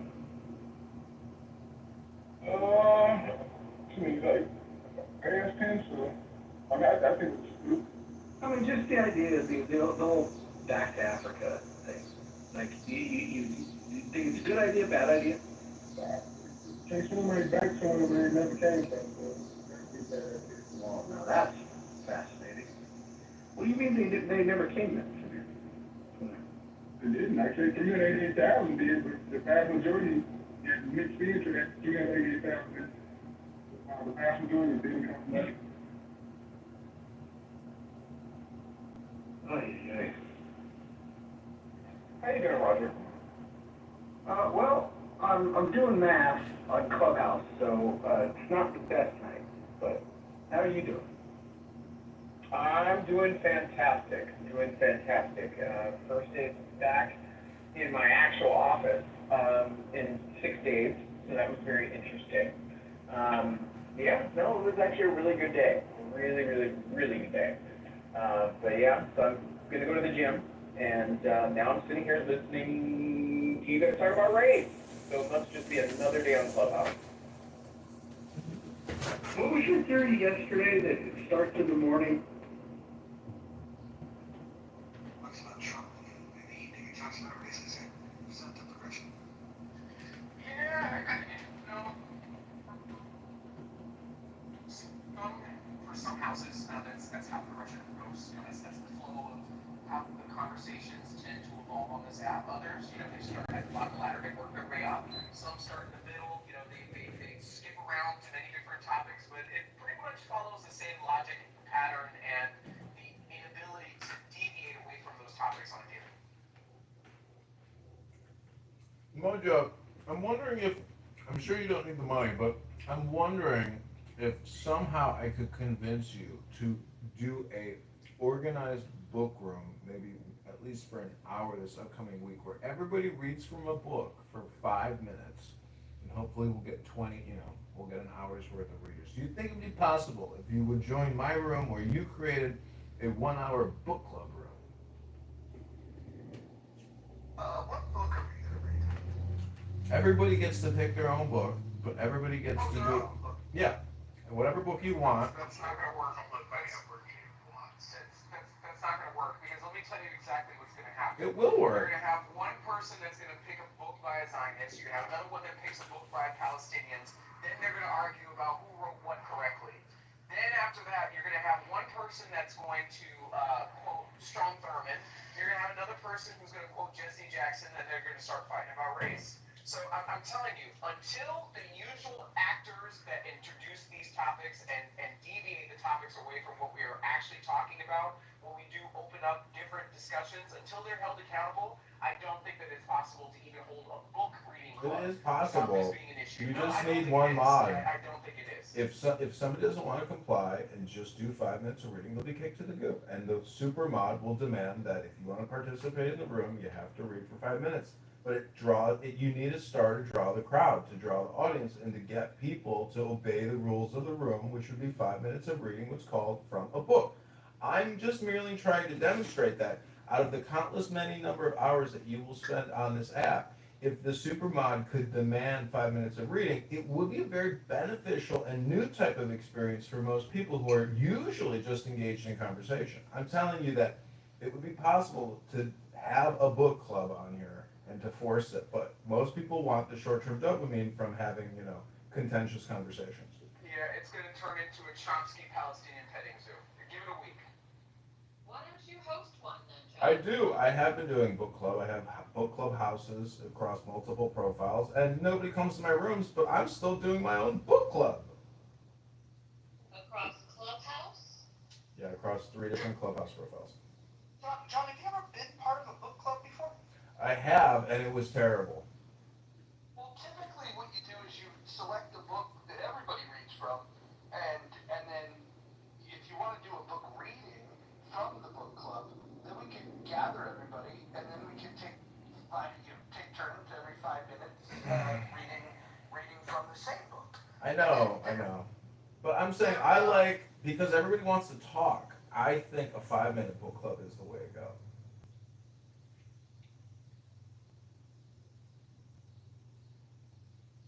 What if we picked short books? What if we picked a pamphlet like Common Sense by Thomas Paine, and we got everybody to read Common Sense, and we read it out loud? You could do that. Yeah, you could do that. You could pin the link and have everybody read from it, like as if you were at some kind of Bible study and everybody takes a turn.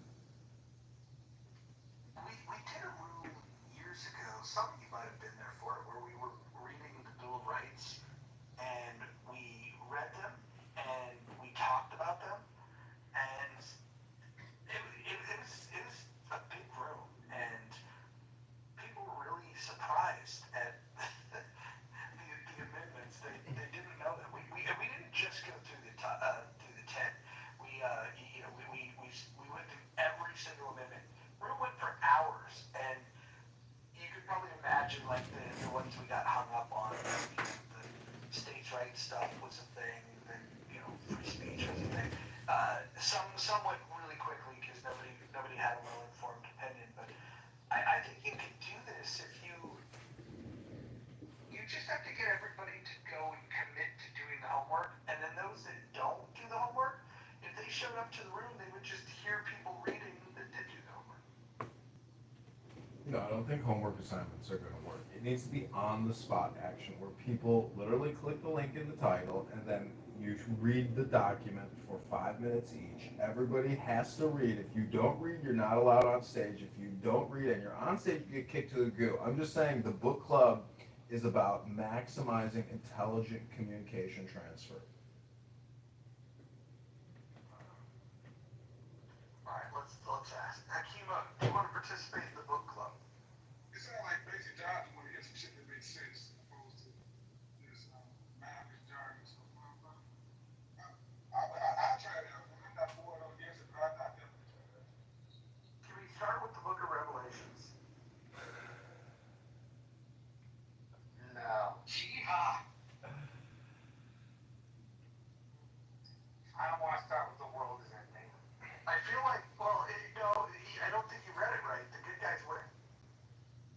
Yeah. The world ends. Good guys win, and the world ends with a happily ever after. Well, saying the world ends doesn't sound like happily ever after. The world ends, and you get to go be with God. That's the happy part, right? You're not separated from Him. So don't you think the framing of the world comes to an end is the wrong framing? No, You're young. I'm trying to see dogs. we've got dude here, and Marshall just was describing what's called duality versus non-duality. I'm wondering if the dude could enlighten us.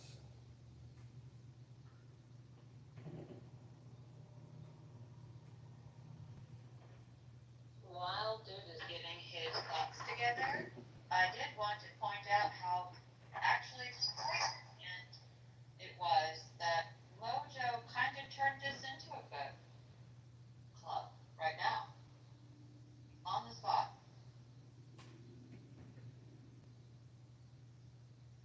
Yin yang.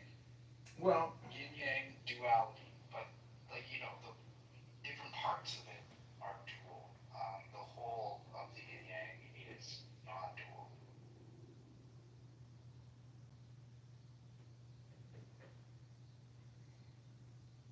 The economy is dual. Do you think we'll get more people involved if we read books that were written by women or people of color? Oh, here we go.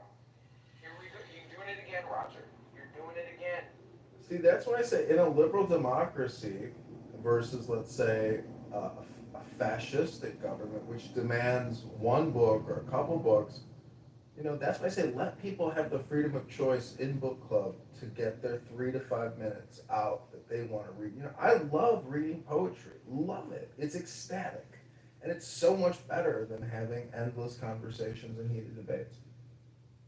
So, Roger, a topic like affordable housing, for example, if you open up a room to talk about building restrictive codes and how that can potentially violate people's constitutional rights, I guarantee you within the first 30 minutes you're going to talk about how, the building codes are racist, and then you're going to have a bunch of people that are going to fly into the room and then start accusing Jews of perpetuating some oppression on people's building rights. I'm telling you, it all goes back to a couple of central topics that people can't help but itch themselves out of. It's just, we've seen this before. It sounds like you just brought these topics. These are political topics, I think, at the end of the day. They don't liberate you. They don't transcend you. There's no information or education there. It's just politics. longer political topics. They're talking about political subjects, but the topic matter of opening up those spaces in the context of this and the culture of this app is to basically cast aspersions on people's character. Nobody wants to actually argue about the politics at hand. That's the issue. No, what I'm saying is that is their politics.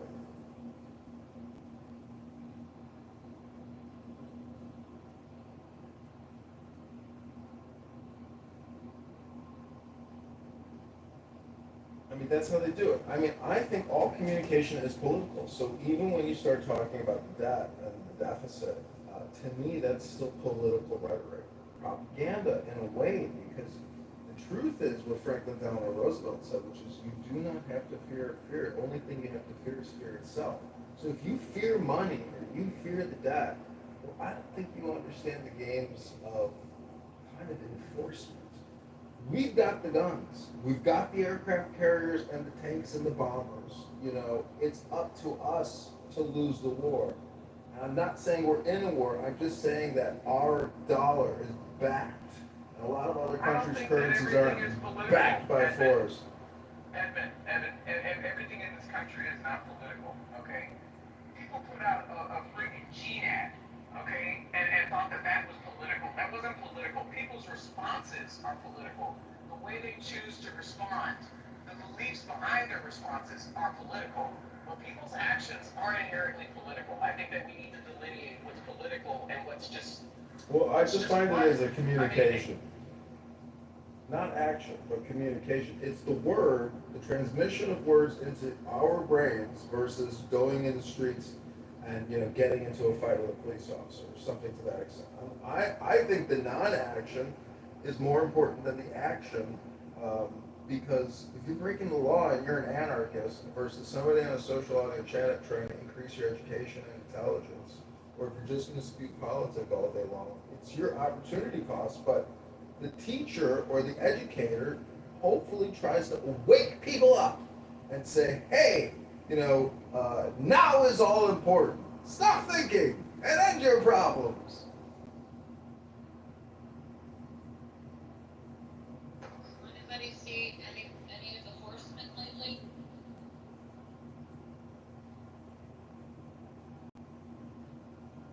The horsemen? Yep, there's 4 horsemen at the end of the world.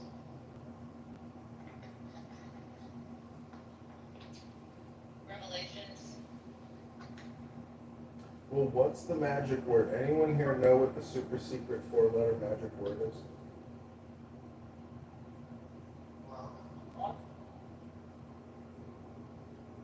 I mean, I think you could say LOVE is actually maybe more important than the GOD, but that's like 3 versus 4. But I'm just trying to say that, you know, you can turn any word into a mantra. Love is a great mantra. But it also implies hate or disgust or anger. What's the opposite of love? So, you know, if you've ever been in a loving relationship and then how it morphed or turned into an absolute contrary position, you wonder, how could that be?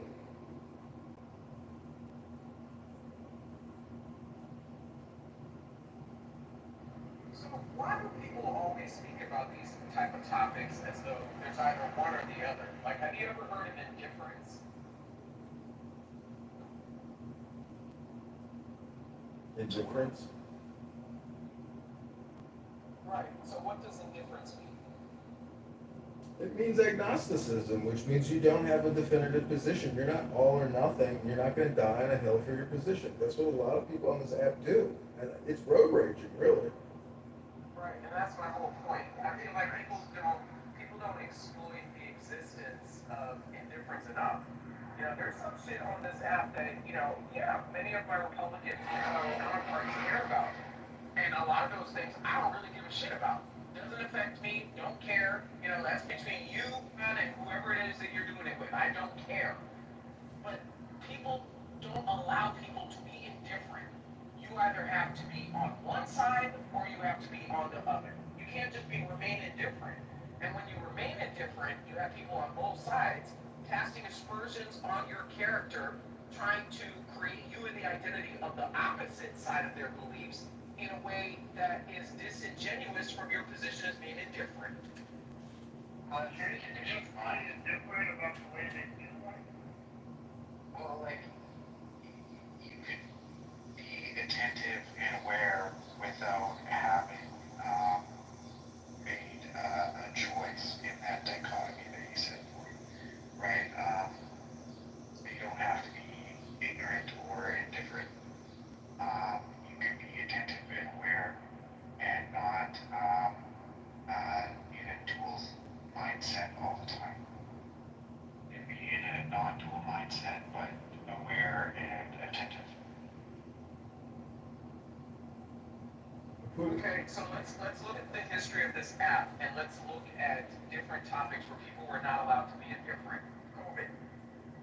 Can we start there? Can you guys resonate with my opinion on where the history of this app has disallowed people from being able to experience this app in the same way that everybody else is, able to experience? Is if, you have to take some sort of side. I mean, why are we not uplifting people who are just indifferent? I feel like that's where the real conversation takes place. Well, with regards to COVID, medical misinformation will not be tolerated by the medical industrial complex and the censorship platforms. And they proved that. They eliminated 30 of my accounts. They deleted tens of thousands of people who spoke out against max injections.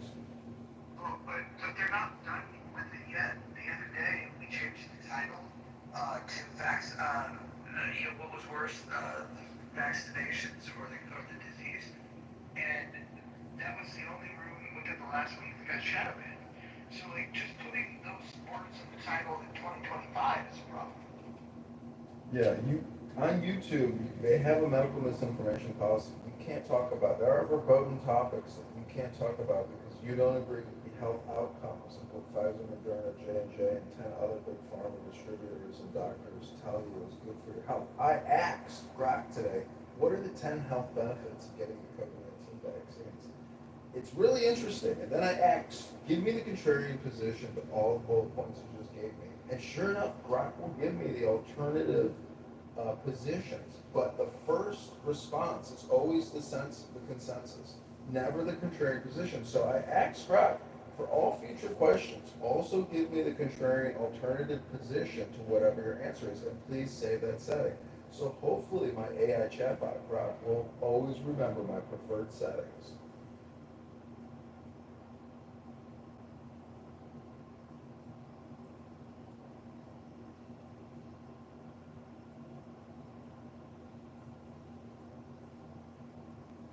Can anyone here tell me what the health benefits were of getting, or are the benefits of getting the COVID-19 vaccine? Anyone here feel like there's any real health benefits? Yes, a bunch of liberals will stop nagging the shit out of you. You'll have a little bit of a peace. I'm sure that will make your blood pressure go down. I mean, how do you weigh the health benefits of the COVID-19 vaccine versus having like a chopped chicken salad and going to the gym that day?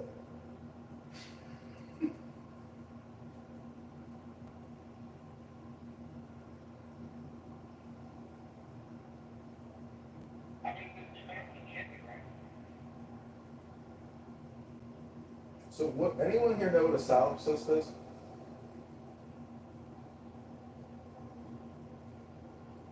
Solipsism? Anyone know what solipsism is? Or solipsists?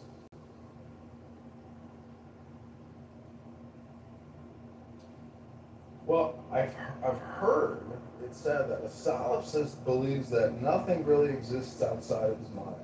And so Alan Watts, he was joking, he said it'd be kind of funny to go to a conference for solipsists and just meet people who think everything is like a construct and their brain is like the central constructor of their reality, and their reality is like the ultimate reality. So it kind of puts everybody right back in the now, because in a way, we are all experiencing reality through our own little tunnel vision. And this app is technically a solipsistic app. Everybody here has their all or nothing position.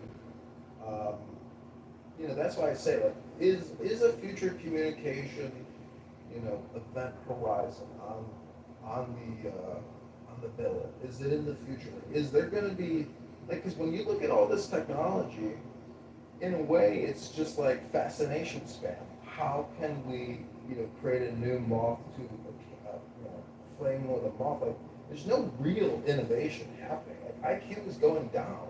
The endless doom scroll. There's just zombies out there, not moving, looking at their cell phones, consuming, videos and pictures, and being stimulated by it. But, how do we enhance education with future generations in a way that has never been done before? Because if we can't generate more revenue and create, new industries or breakthrough technologies, we're just a bunch of consumer drone slaves. And there will be no way to get out of this fiat hyperinflation bubble that we have created.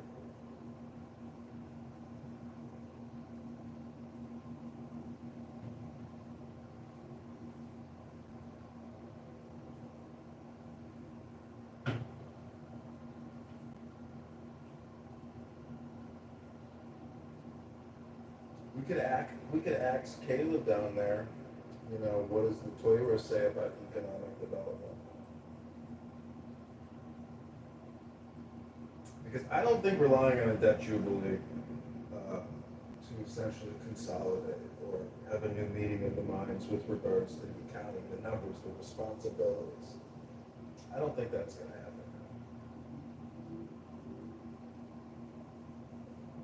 But I could be wrong.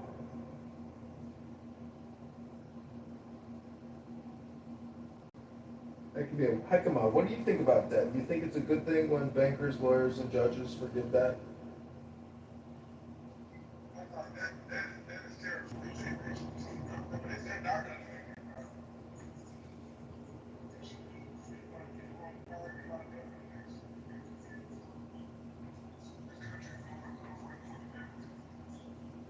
Do you know who one of Chicago's biggest lenders are?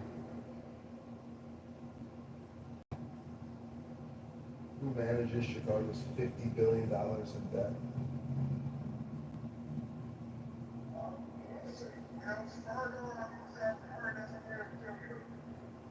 Bank of America.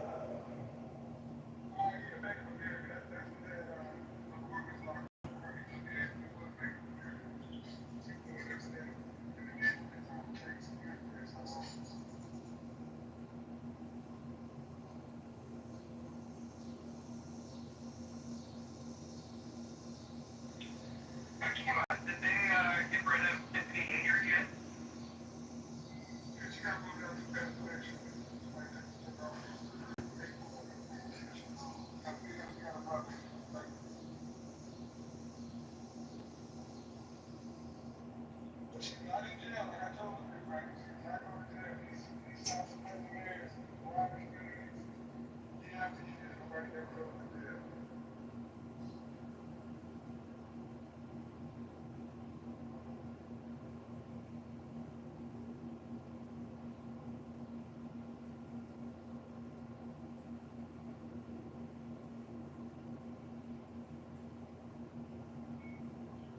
I did go by her basketball, her skate park, her basketball court, really nice.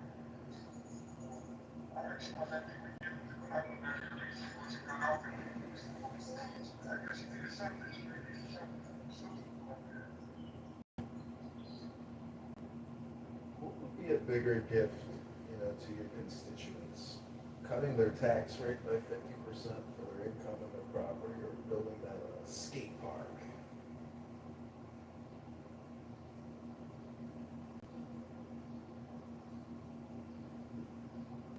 Skate park is not more than a skate park. You have nothing to do. I get what you're saying about spending money and all that, but like kids need something to do. It's not expensive. Like that would be clear. I said the skate park is long going to stop it, but it's definitely regulations. Well, if the city of Chicago owes $50 billion and they were to cut property taxes by 100%, or say 80%, and then the city went into a financial crisis because it couldn't service its liabilities, its expenditures, it would force the city into a bankruptcy. And guess who's gonna have to foot the bill? Bank of America and all their shareholders. It would be very bad for Bank of America shareholders. But you know what it would relieve a lot of pressure on? homeowners who can't afford ever-rising property taxes. So I'm just wondering, as a collective or a group of individuals who all share the same burden, why do we put the burden on ourselves, the homeowners, and not force the government into some type of debt reconciliation or meeting of the minds or bankruptcy? Because the citizens are cowards. The government really has, although they say that the citizens have the power, but we have given it away out of fear to the government. We're scared to say anything to them. We're scared of change. We're stuck in this two-party system. Homeowners or the citizens, Kitover, say something about it, actually do something about it. They're going to keep on doing the same shit. Well, we are locked in a racket and basically property tax appeal lawyers, the commissioners, and property tax authority board in every major city and town. It's the same game. I mean, people go to college, go to law school, get out to work in property assessment and property tax reevaluation appeals. When you don't pay your taxes, they will take your home for you. But if you hire a lawyer to appeal your tax assessment bill, they can get it lowered and they're going to take a percentage of that. So the fix is in, the network is there, it's a business, and it's not going to be dissolved or liquidated because some political upstart says, hey, let's stop doing this. There's just too many cookies in that hand jar, and you see my point? Like, you can't change it. It's already there. So Clown House in a way is like a thought exploration or an analysis of the situation. But nothing will change. All you can do, in my opinion, in conversations is try to accurately describe the situation.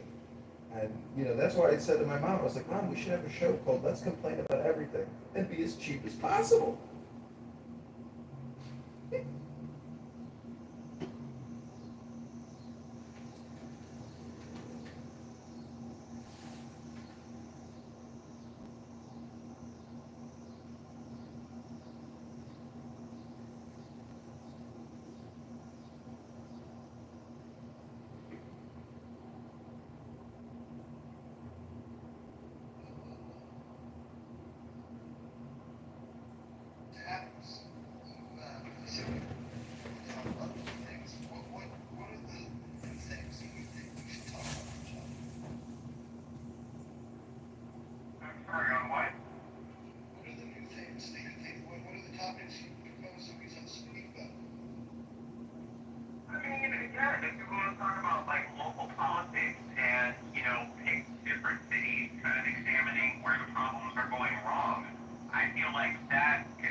designed to do.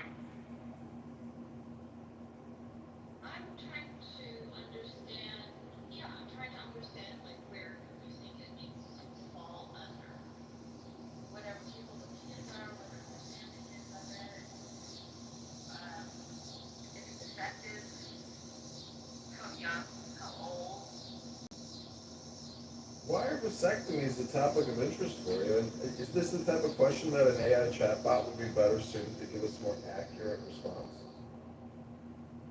Well, the majority of the people in here are men, and vasectomies affect the male body, and it would be interesting to talk about because it's not something that's frequently talked about amongst political circles or amongst hot topic things, and so I just think it would be really interesting to hear people's opinions At some point, when we discuss a vasectomy, does it ever get to a cream pie?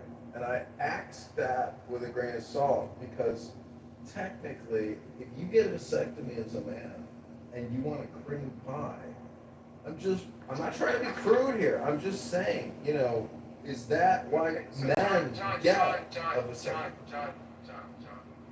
So going back to Kristen's point as far as Planned Parenthood and them offering vasectomies, my question to you is, on the scale of the services that Planned Parenthood provides, how often do you think that they're providing vasectomies? I don't know.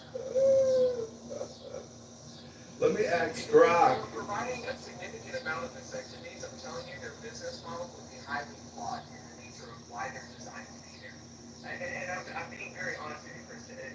Like, I believe that Planned Parenthood is designed to kill babies. There is a reason why Planned Parenthood is not strategically placed in areas that could benefit from having additional access to mechanisms of sexual health, such as senior communities. I mean, have you looked at the STD rates amongst the senior population? Yet you don't see any Planned Parenthoods, put in places like, Leisure World. Do you? I mean, a lot of those seniors that don't have access to cars that otherwise could benefit from that sexual health, again, but the access to be able to get tested, the access to be able to address certain. Okay, Marcus, do you want to speak or are you going to allow me to speak? So the thing is, they don't need These fish may look like they're dead and dried up, but they are actually alive. Just take a look at these guys. They are actually alive. Just take a look at these guys. With their dried up scales, they look dead as a doornail. How is that even possible? They're known as plecos, or armored zombie fish, and for good reason. Well, it all comes down to a crazy organ they have called a labyrinth that lets them breathe there and extract oxygen, even from the worst water. That's not all. They can go 30 hours without a single drop of H2O. And get this, scientists have found them surviving under layers of hardened mud for months without water, just waiting for the rain to come save them. With skills like that, it's no wonder they've taken over ecosystems around the world, released by careless aquarium owners. They have nothing to fear from predators. So if you ever see a pleco that looks deader than dead, don't be fooled. These fish may look like they're dead and dried up, but they are actually alive. Just take a look at these guys. With their dried up scales, they look dead as a doornail. How is that even possible? They're known as plecos, or armored zombie fish, and for good reason. Well, it all comes down to a crazy or... So, thinking back. So, in 2008 and 2022, the infection rates of chlamydia alone, population 65 and older in America, 38%. So, Marcus, let me ask you a question.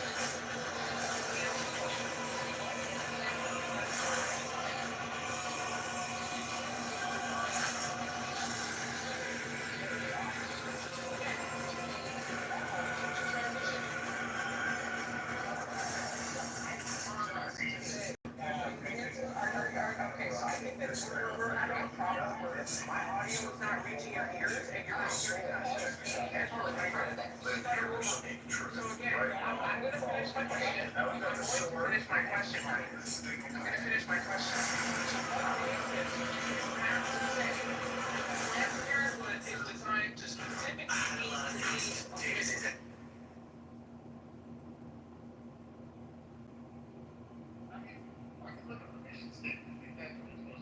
But it's not about seniors. Look, the mission statement says that they were designed to kill babies. Okay, so that's why we're having a problem with conversation. Because you showed me the Planned Parenthood website or statement, this mission statement is designed to kill babies. I just don't believe it. Market, their main line of business is killing children, okay? The only reason why they offer these secondary sources is to have access to funding. That's the only reason why they offer STD testing. That's the only reason why they offer all this other cushy bullshit so that our legislative body could authorize them to have access to funding. Because it wasn't a really rosy picture to offer funding for their sole mission to kill babies. That's the only reason why they offer those other services. Okay, so let's not sit here and pretend like it's designed to do a dutiful effort to society. They're designed to kill children. The only reason why they offer on a very disingenuous basis other services is so that they can build taxpayers into their goal of killing more children and us paying for it. That's not what the website says.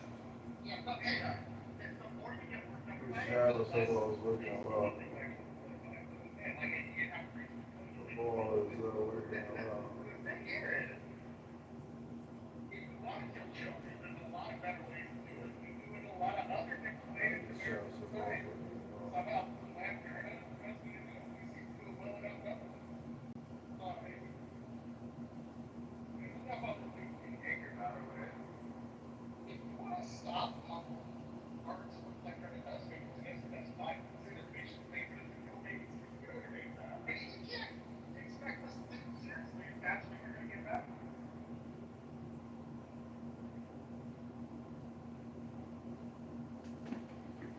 you know, I agree with Planned Parenthood. There's Planned Parenthood that I used to go to with my ex-girlfriend, and she would get condoms for free. They would just give them to her.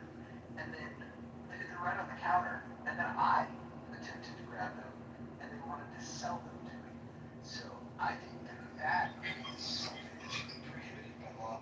Selling condoms to men, but giving them to women. If you really want to prevent disease spread and pregnancies, why wouldn't you give them to everybody or sell them to everybody? Why not make it equal? Yeah, I agree with that. That's very good.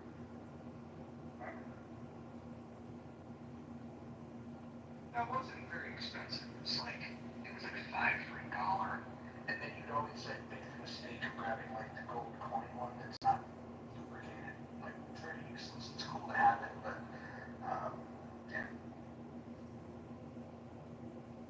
You know, I remember the first time I put a condom on, I thought I knew everything in the world, but sure enough, that, class in the 6th grade or 7th grade, which showed us how to unfurl a condom on a banana.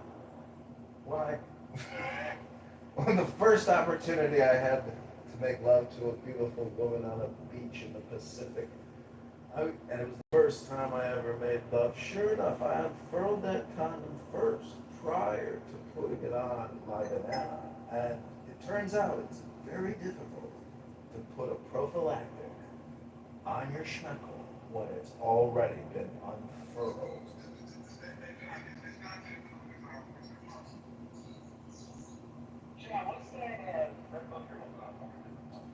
It's known as the Book of the Law. Okay, so that part I got. I was wondering what it is. I can read the book. The next part. It's the Book of the Law. Okay, thank you. Yeah, the author is Alistair Crowley.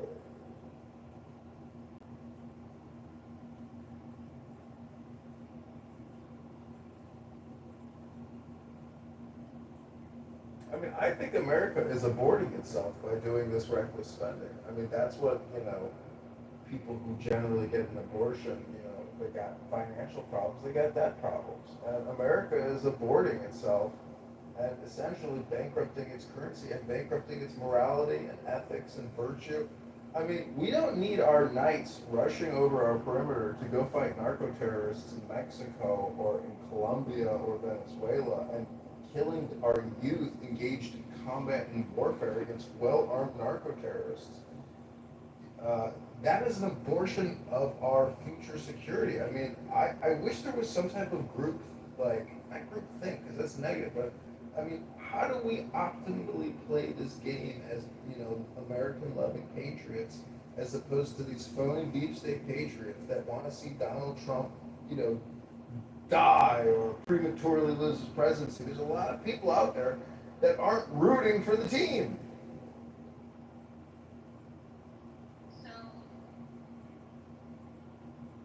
I wonder if that thought can be segued into, instead of talking about people, talk about how anybody can buy, not correct me if I'm wrong, but anybody in the world, if you have enough money, you can actually buy land in the United States, and you don't have to be a citizen.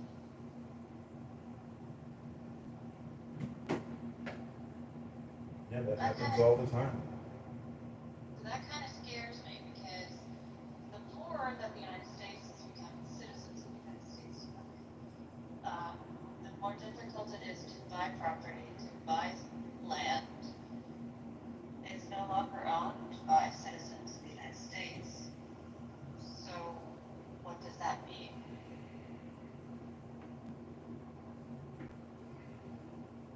Well, it's the same old story. I mean, it's Germany, the Weimar Republic.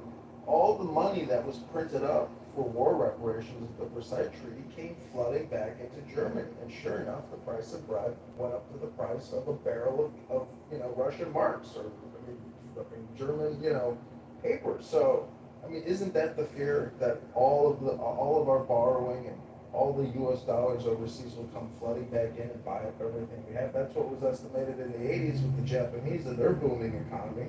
They were buying up assets left and right in this country. They bought Sony and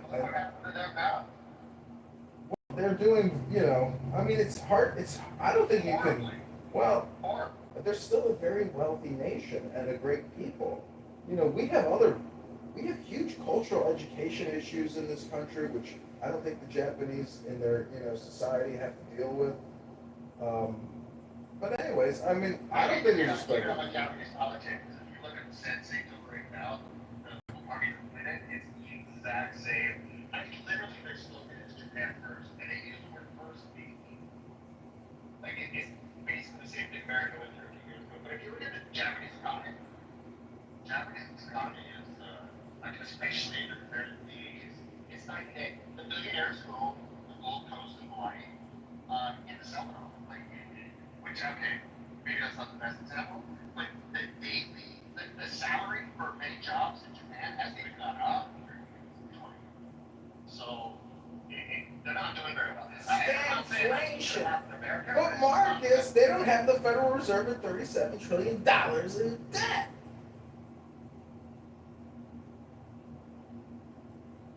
I mean, it's all relative, isn't it? Is the idea that they're still doing shit even though they don't have that? Like, that's not relevant. Is what you're saying. Like, they should have $37 billion in debt or not, and still be doing that? Or, I'm saying that. Confused on what that was. I mean, I guess you could look at that, debt to GDP as like, how badly governments are doing currency manipulation and plunging their populace into a future death spiral that they can't get out of. Well, if we sell all of our land, maybe we can get out of the debt. Hey guys, John? Well, it's Dr. Mitch. I just wanted to do an announcement. I'm driving past the Marine base in Camp Pendleton, and it's on fire. I mean, like, big time, so. Where is that? Take an image. Where is that? Yeah, hey, it's Camp Pendleton, the Marine base in North San Diego. It's bad.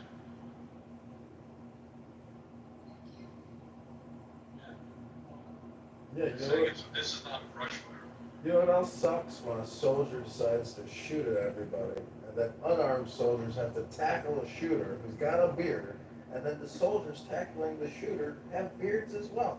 I didn't know soldiers were allowed to have beards. I didn't know Congressman did too.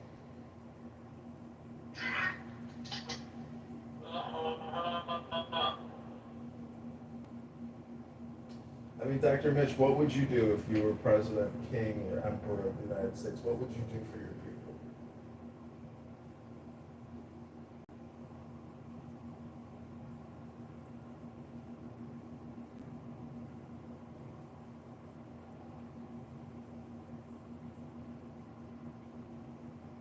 A few things.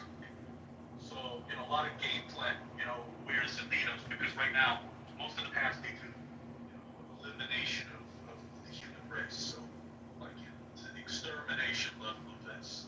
You wanna preserve the earth, you wanna preserve human life, you wanna preserve earth prosperity. What no? Dr. Mitch, can you repeat that again? You're in the matrix.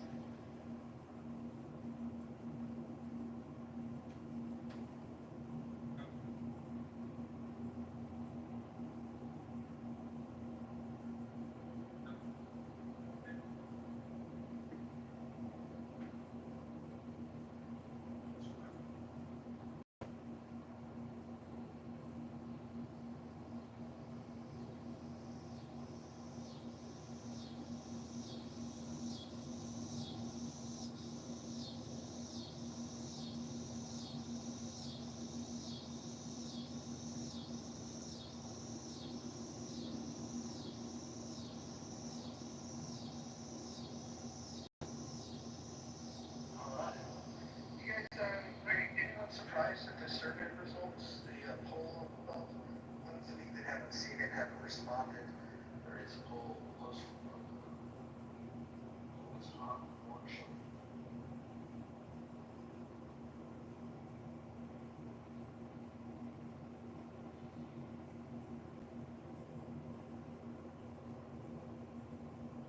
Has anyone ever met an abortion doctor? At a public event, some kind of local meeting, you were like, oh, what do you do for a living? And she's like, oh, I'm an abortion provider. And you're like, oh, wow, tell me about yourself. She goes on to tell you about when she went to med school and how she got to be an abortionist. And then she tells you her interests in movies and arts. And you're like, oh, you're just like you're like an every other person. You're just another person like everybody else, right? But you take forceps and rip a little infant's head off and suck it out and put it in an oil barrel and store the body. It's like, but to me, it's like, they're like cute and smiling, or they're like ugly and ogreish. I'm just saying, to me, I've never met an abortionist or abortion provider in the real world that I know. They wouldn't tell you like that, John. They'd say, I do women's health.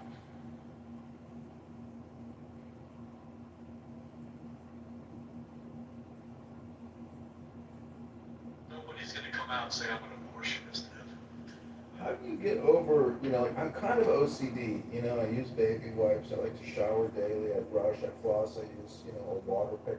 I'm just wondering, how does a woman or a male doctor who does that in a uterus and rips it apart and stores it, looks at it all, and looks at the baby parts, because I've seen the videos, and it looks like a cartoon, it's so shocking and horrific. How do you go through your life and not have nightmares? The pictures I've seen are so gross that it's to me, it's a visual and an environment that I wouldn't want to be involved in. I know there's money involved, but to me, how is that not just There's a great book called The Psychopath Test, written by a guy named Bronson, where he talks about how some people literally are born without the ability to feel empathy.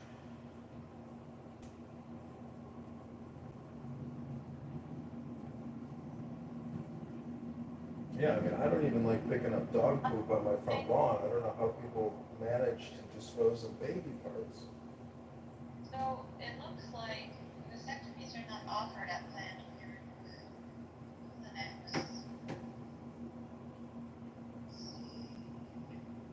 You know, not too many vasectomies are taking place every day. I hate to break the bad news to you if that's kind of what you want, is for more men to get vasectomies. But not a lot of men, as far as I know, every week, you know, annually. We can find out the total number, but, you know, to me, I just don't think it's an unnecessary intervention. And thus, I don't even think it's that interesting of a topic, to tell you the truth. So getting a vasectomy can cost anywhere between $0 to $1,000, including follow-up visits. So health insurance could actually cover all of the cost.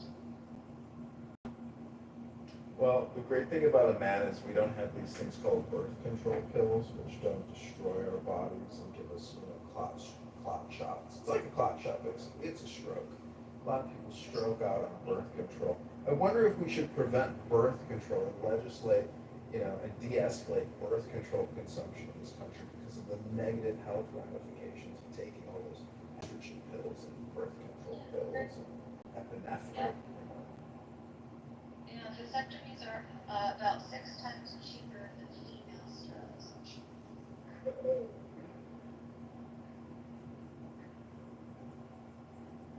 Female sterilization. What are we running, like a dog pound here or something, Kristen? Disadvantages to getting vasectomy. Kristen, if you were leader of the American people and you were elected the president, what would your priorities be for your people, for we the people? The most common risk with a vasectomy infection, which is usually minor and treatable with antibiotics. Kristen, I'm not sure if you can hear me, but I asked you, what would you do for we the people, your people? What would your priorities be if you were elected leader of America? I'm ignoring you for purpose. Do you know a man who had a vasectomy that was close to you in your life, Kristen?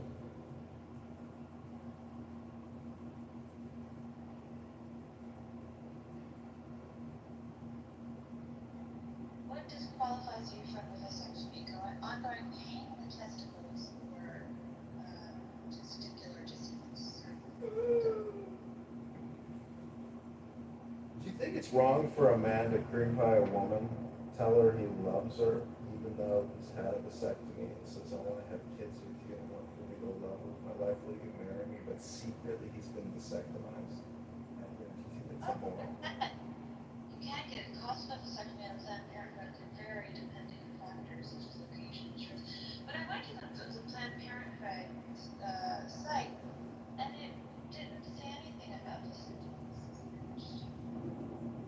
That's because they deal primarily with aborting children, little babies. They suck them out.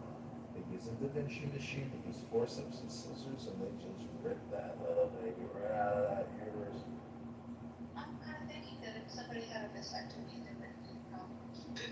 This was my whole point, Kirsten. Like, this was literally my whole point that I was trying to make. Okay, if Planned Parenthood, it was in the line of business in offering and providing vasectomies, they wouldn't have a reason to do abortions. Okay, the same type of people that subscribe to Planned Parenthood are the same type of people that, quite frankly, looking at the history, don't want to have children. So, I mean, to me, listen, I'm standing 10 toes down. It was always designed to kill children and to further investigating how they can end pregnancies in the womb. The only reason why they offer these additional services, such as STD testing and all this other bullshit, is because they wanted the federal funding.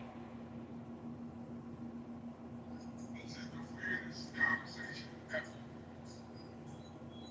I'm gonna ask Grok how much Medicare and Medicaid spends annually on birth control and abortions. Let me go ahead and ask. Any guesses? Over 10 billion? Under 10 billion? Anybody? Anybody?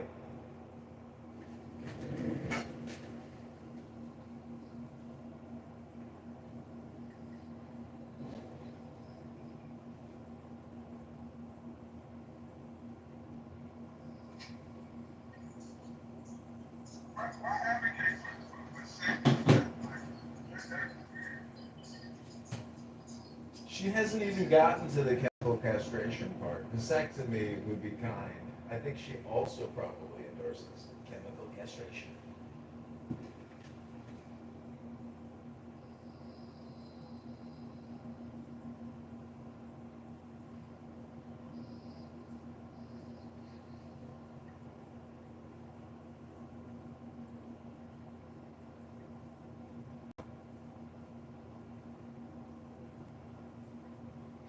me tell you how sick. Roger, let me ask you a question. Have you heard of this new male birth control pill? Male birth control pill? What is it? Yes. Well, I mean, it's funny that John just mentioned chemical castration. It's supposed to be a male equivalent to the female birth control pill. So, I mean, the only way that I think that it could probably accomplish that is if you lower sperm count so far low that you're going to, you know, you're going to ensure that nobody can get pregnant. I mean, I'm trying to understand how that's going to be accomplished through pill form without chemically castrating a man.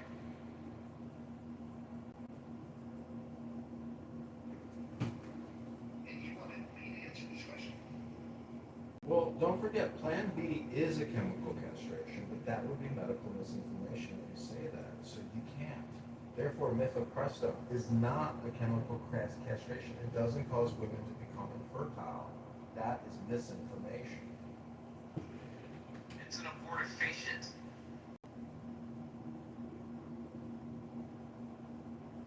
Well, Mojo, my whole point is that they're now trying to push this male birth control pill that men are supposed to be able to take to prevent, you know, pregnancies in women.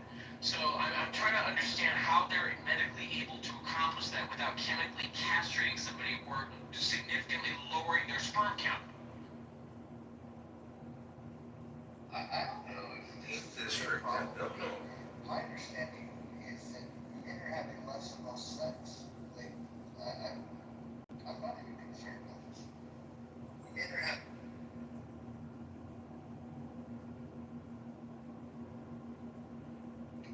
They have one reason that it lowers the body's testosterone production. Temporarily allows them to put sperm This is worse than going on a soy diet, Kima. Like I'm telling you, they're trying to make them trans. Yeah, that's the second doesn't do that. So Roger, now do you have a problem with this? They're creating a male birth control that's going to lower male testosterone and reduce the sperm count. You don't see a problem with this? I mean, Roger, you're the first one to say that you feel like testosterone levels in the average millennial and, you know, new generation of males is significantly lower to the point where they're a bunch of pussies. Now, in order for them to be incentivized by getting pussy and not having to wear condoms, they're taking male birth control, which is effectively going to turn them into said pussies. Like, this is wild. Thank you for actually adding that context, Akima.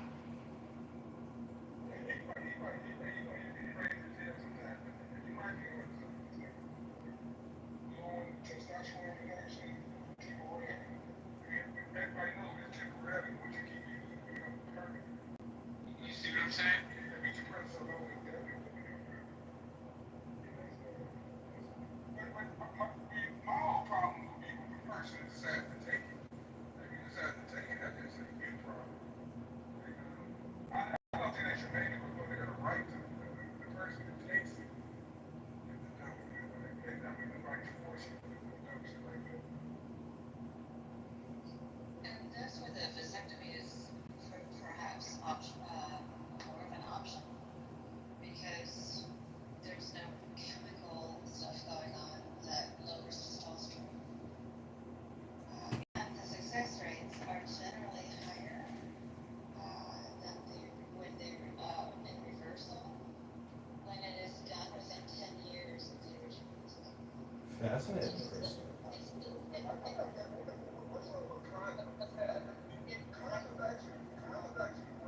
Condoms are great.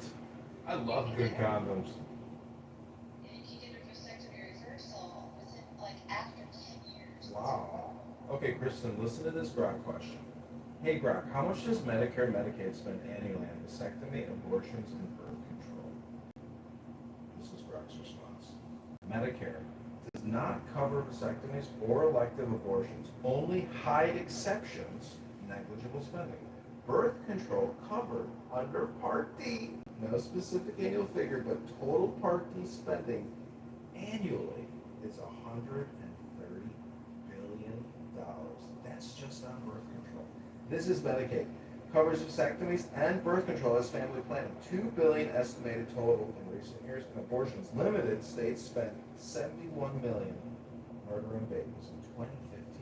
It's kind of about it. So about $100 million a year in abortions and about $130 billion a year. That doesn't make sense.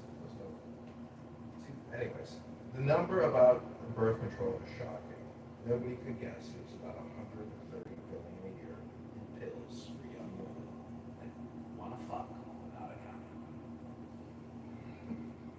No, so does it get you messy? This is where you need to learn if you're running for Congress. What is considered an abortion on those itemized expenses? Okay, what is also considered birth control?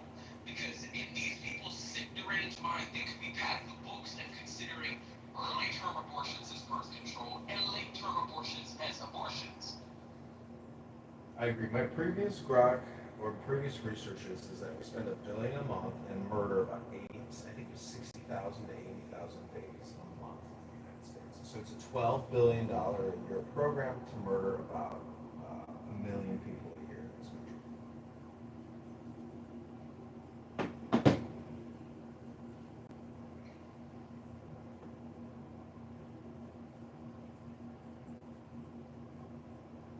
You file your IRS income tax statement annually, and a small little percentage of that, which totals about $1 billion a month, goes towards murdering 60,000 little innocent babies in beautiful little American vaginas.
You see what I'm saying, serendipity? This is why I brought it up.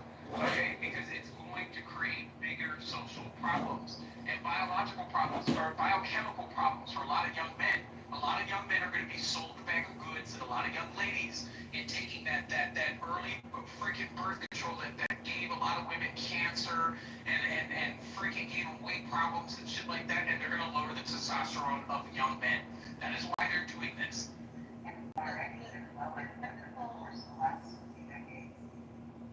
Yeah, the chemical one definitely does, absolutely. The regular snip doesn't do that.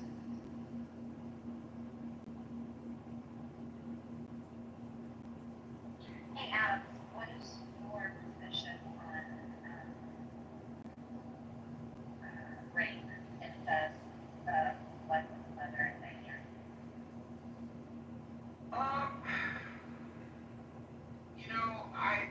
So here's the thing.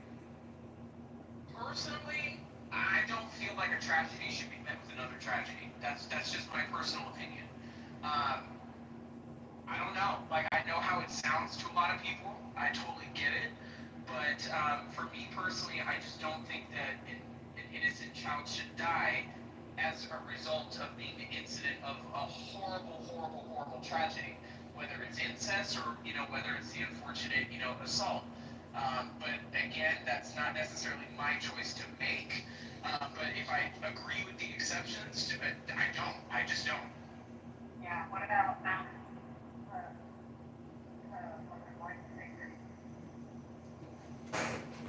I mean, the mother's life in danger, I feel like all exhausted efforts should, go towards preserving human life in the utmost. If it's something to where somebody is factually in danger, then yes, I think that they should, try to make an attempt to save the baby as much as they can and, look at other options with, technology later on down the road to maybe support the baby's continued life outside the mother's womb.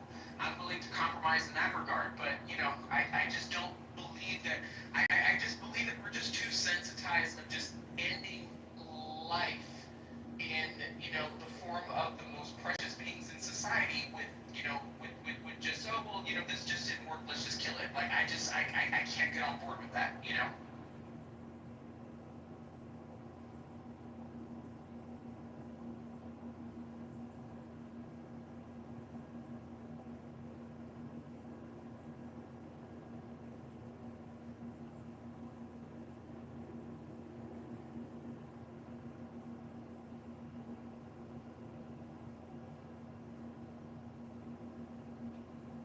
So one of the things that I can say, serendipity, have you ever heard of a pulse form? So it's basically a form where, like, if your grandparents or if your parents are, elderly and they go into the hospital, it's a do not resuscitate order. DNR? Okay, yeah. DNR. Right. So I feel like that should be more of a colloquial conversation that many women should have with their physicians when they find out that they are pregnant. As far as, if the unfortunate, like that woman in Georgia, who I believe she had a stroke and then the family kept her alive for, I just feel like that should be a form that should be just as binding as a do not resuscitate order. So as we, navigate this nuanced field as a society in 2025, I just don't see anything wrong with that being something that would be supported in court. You know what I mean? Yeah, her family is not her life. Georgia had law to make the hospital realize against the regulations. Right, but in the situation, what I'm referring to is, if somebody, and I feel like even for the family, it can't get any more clear with how they can reconcile with what their loved one's wishes are. You know what I mean? Yeah. And I guarantee you they're going to take back their grandson at this point.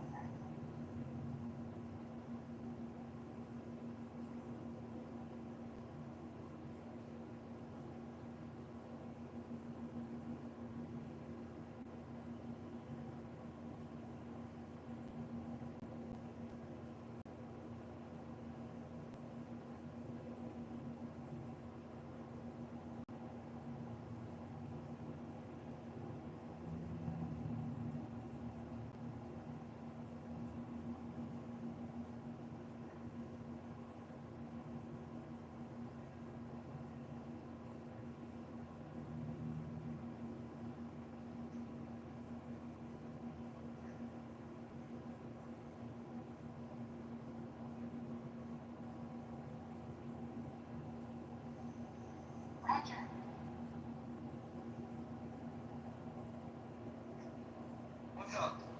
Trying to find the chat. Uh-oh.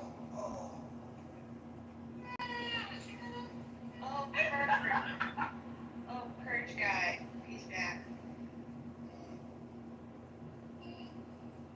Well, hold on. He just threatened to kill me, so that is a threat. He is, everyone please report that. Thank you.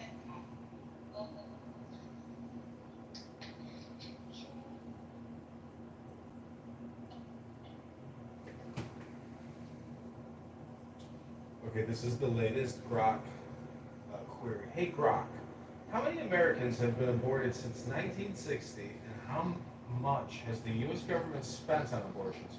Also, break down the total number of abortions by race and income. Since 1960, 66 million abortions have been performed in the United States. for Johnston's archive estimates to 2025. So 66 million since 1960. Direct government spending limited by high federal is 1 billion total since 1977 for exceptions. That can't be right. By race, 73 to 2019, white non-Hispanics are 48% at 29 million. Blacks, non-Hispanic, 19 million at 31%. Hispanic, 9 million at 15%, other 6%. By income, less than 41%. Those stats don't make sense. Anyways, that's my query with regards to abortion. Please respond to the poll question above. Thank you.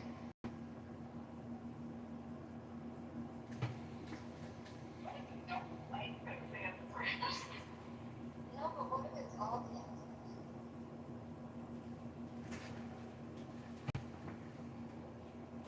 Well, it turns out that more whites have been killed from abortion than blacks.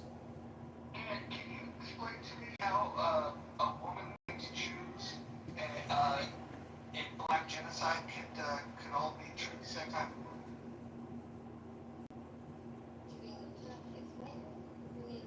Do you believe a woman should be able to choose black genocide?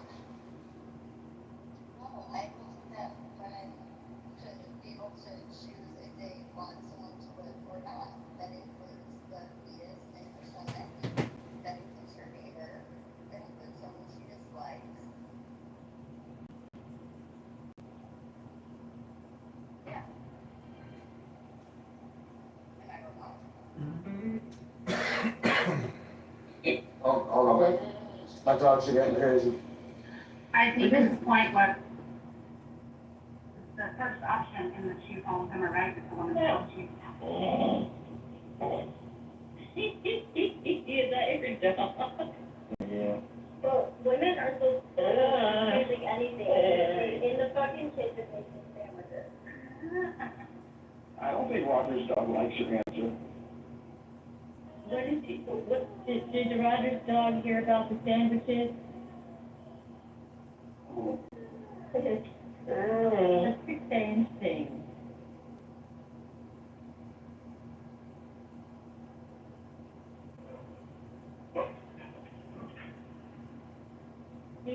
That's what he said. He needs sandwiches. After Anne spoke, my white dog started crying and the black dog started barking. I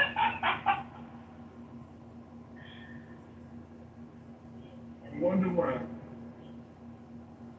And Keelan, that was your white supremacy ass. What's your problem today?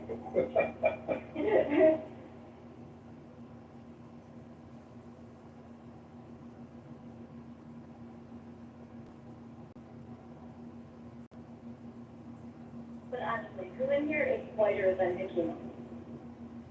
Wait, could you see the poll, Ann?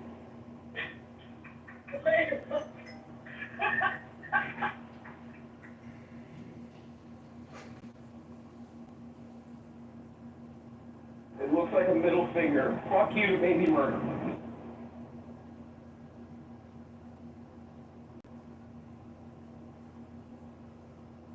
Hi, Sonny.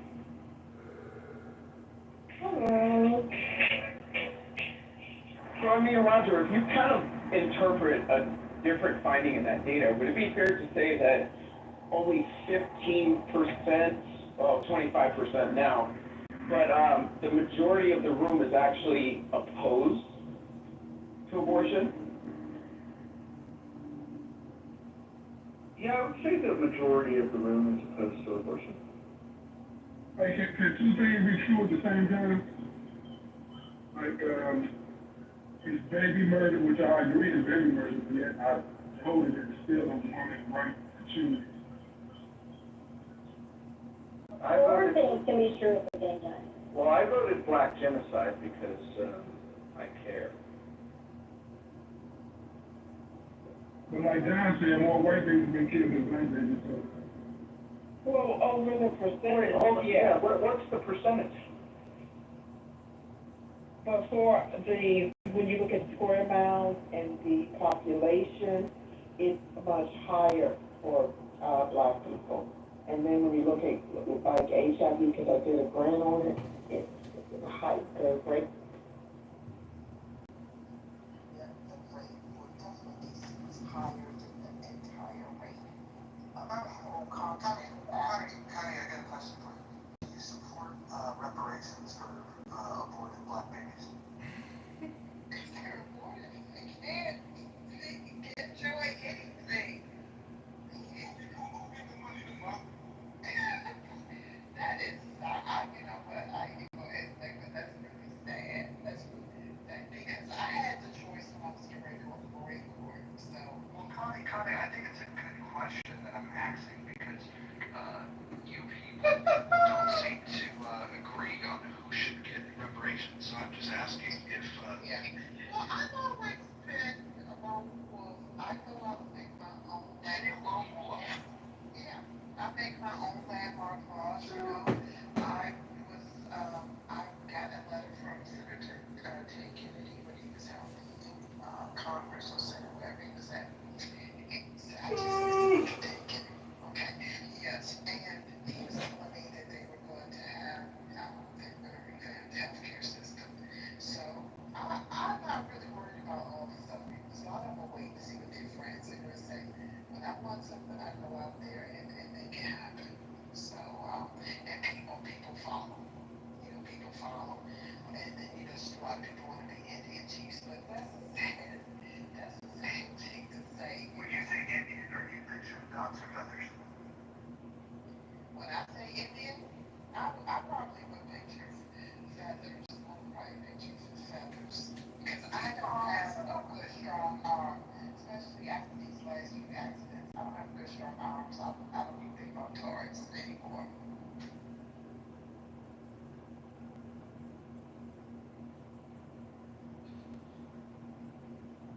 Well, you know, thinking of even wondering if Indian means dog or feather is purely a Northwestern thing. I grew up in Seattle, and that's a question often asked, but I live in Georgia, and nobody's once said that to me in 20 years. It's the first time somebody asked me that. Because, Northwest, everybody has dog or feather because they have minimal Eastern Indians and arguably more Native Americans. Eastern Indians. Well, if you go to Redmond, that's not true. If you go to Redmond. You're such a sarcastic son of a bitch. But he's talking about because Microsoft employs a lot of engineers from me. I guess it's a quad program, quite a few Indians these days as well. Do they serve curry at the Christmas party? No, but I can tell you the elevators don't smell very good after lunch. You know, I got a question for Connie. Connie, I've heard on Clubhouse, people complained that black babies were being fed to alligators, and I find it interesting that, here we go, that we object to that, but as long as an abortion doctor is what's killing the baby, that's okay. But feeding it to alligators, that's bad. Well, I think, you know, it's a woman's body and it's her decision, you know, how she wants to do it. I was reading up and I take it more sensitive. I feel like the alligator is against their will, and so it's not the timing, and so they feel like that's genocide.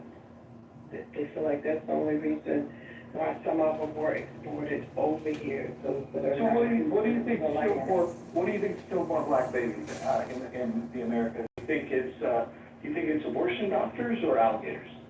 They okay, so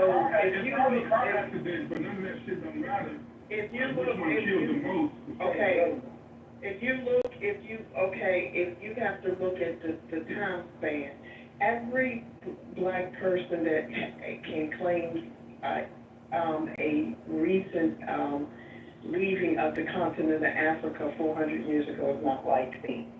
And so that's an aspect of me. So let's take it back to the 1600s. Bam, there's an ancestor that came over here from one of the nation states in the continent of Africa. So if you look at Wait, it, hold on. In the 1600s, you believe there was nation states on the continent of Africa? of course, there's nation states, because everything came out of Africa. No, but and hold on. Nate, The concept of nation states didn't happen until after empires died at the end of World War I. First of all, you had lines drawn arbitrarily through colonialism, like that. So you had Nigeria that was, created. What is it? Hold on. Let me finish. No, I got a question for you. I want to ask you a question. Do you think that nation states were in existence? I say it to let people know that there are geographical boundaries and borders, and not to get any particular culture, tongue, or specific area mixed up.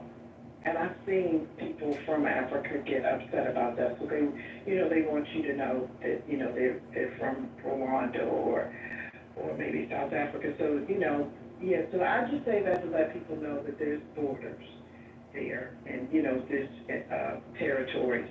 But anyway, just going back to, let's go 400 years back. Unfortunately, from the research I've done, and I'm always looking and reading, abortion, from what I know of, has been the highest baby killer. If you go back 400 years to now with black women, abortion has been the highest baby killer. So in like an effort of restoring, autonomy to black America, why then are black women supporting this? I don't know, but I believe that this is definitely what is causing friction with the man if he chooses to stay. No, but it shouldn't be a matter of if the man chooses to stay or not. I mean, if you look at all the political, activism and, some of the statements that were made as far as, marching for George Floyd and the indignity behind, police violence and how it's going to, protect black babies. But then if we look at the historical cause behind black babies being killed in the black womb, we see a certain practice that black women, for some reason, that align with a certain type of democratic following and liberals, you know what I mean, which our black community is full of. Okay, why are they not? The privilege is right in the neighborhood. So why then aren't black women having a conversation, as opposed, instead of having conversations about hypergamy and all the things that are, stated with getting the bag, why don't we say babies in the womb? You see what I'm saying? But the second black men go into those spaces and they say something, it turns into, vitriol. I mean, it's just unacceptable. I don't care if I have a womb or not. It's unacceptable. Killing black children is unacceptable. Okay, so... Well, I got something else for you that is unacceptable. I dated this guy and I was real patient with him. Was he white?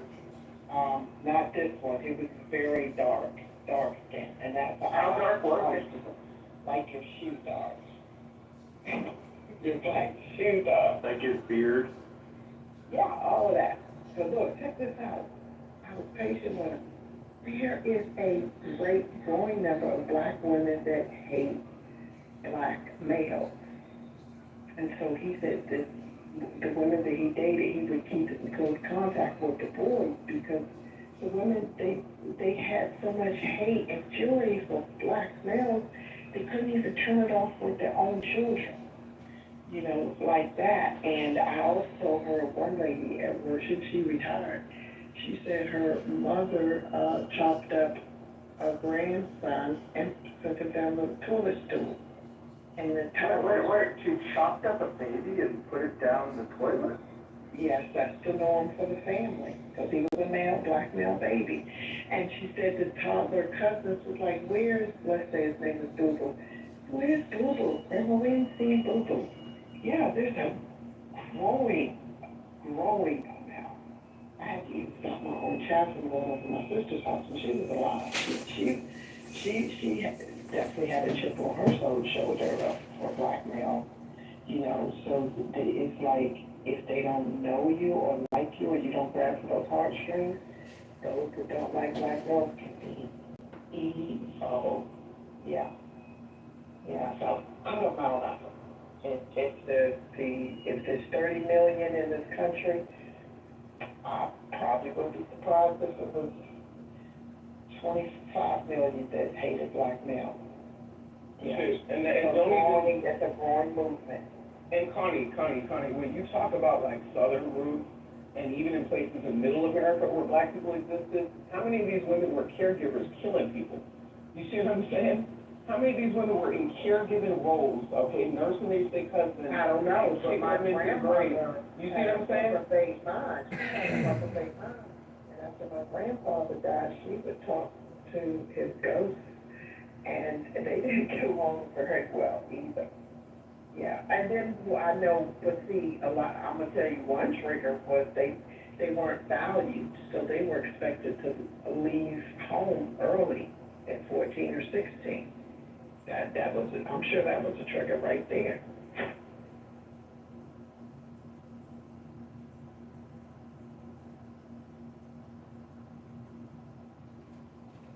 Well, when you have a poll up,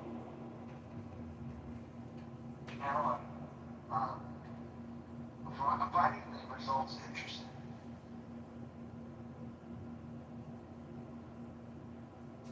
You know, people talk about the abortion debate a lot, and it's always about a woman's right to choose her woman's health, but I don't think a good analysis or a perspective, shedding light on the perspective of the doctor's operations, the facilities, the nurses, the funding, the insurance payments, the profiteering, the conferences, the industry And the itself. welfare that they receive preferential treatment from the government.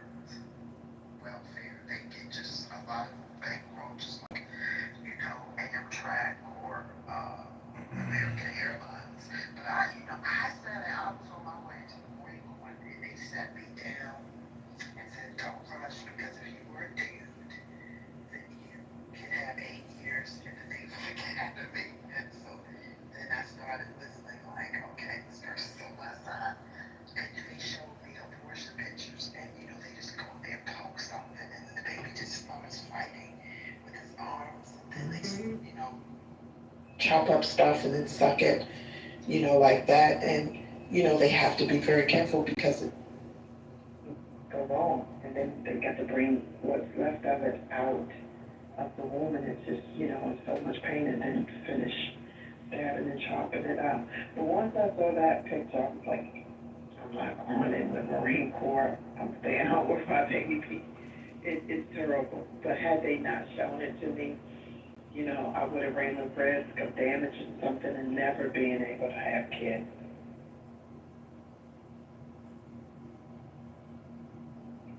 can I ask why Frank, Kristen, and Ann have not answered the survey question? You know that these surveys actually go back onto your profile, and you can't. Oh, yeah. Well, you can't delete them yet, but they'll get around to delete them. There's plenty of things that I've had on my profile that have been deleted over time. I want to delete all these back-end messages. Yes, me too. Ooh. What you got up in your backside? Nothing, delete them. What is up in your back binary stuff, and it ain't regulated. I don't know you. You have to come with a referral from a referral. No. That's a lot I want to delete, and you can't delete. And they don't keep a good record count of replays. They don't keep a good record account of replays either. You save stuff, and I go and put it on Thread, and it embarrasses the hell out of me because it's not even there anymore. Did you guys notice the new update right now? It's like an actual hallway where you could, when you're scrolling up in rooms, you could listen in without actually going in. I couldn't do it yesterday. I couldn't do it yesterday. I tried. It was this morning. Just, I noticed it happen in the evening, like a couple hours ago. You have to be out of a room though, right? Yeah, you have to be out of a room and then, yeah, and then you can just like, it's crazy, so I'm wondering if you're, I guess if you're booted from the room, you won't be able to see it. But if it's a room where you know you're gonna get booted, you can just stay in the hallway and listen. You could be the bad kid in timeout, but you still hear it. That's how they get it. And it's kind of like still being anonymous. It's weird. Yeah. But I wonder on the abortion topic if. Oh, but but you actually get sucked into the room, I think after a minute, like if you listen to it for a minute, you get sucked into the room, so I hear. I didn't see that. I didn't know. No, it actually shows, Months ago. it actually shows you, like, if somebody comes, if somebody listens from the hall, I can see that they've entered the room. Oh, so only the mind. I just updated, much better, much better. Hey, who came on the go? Not it.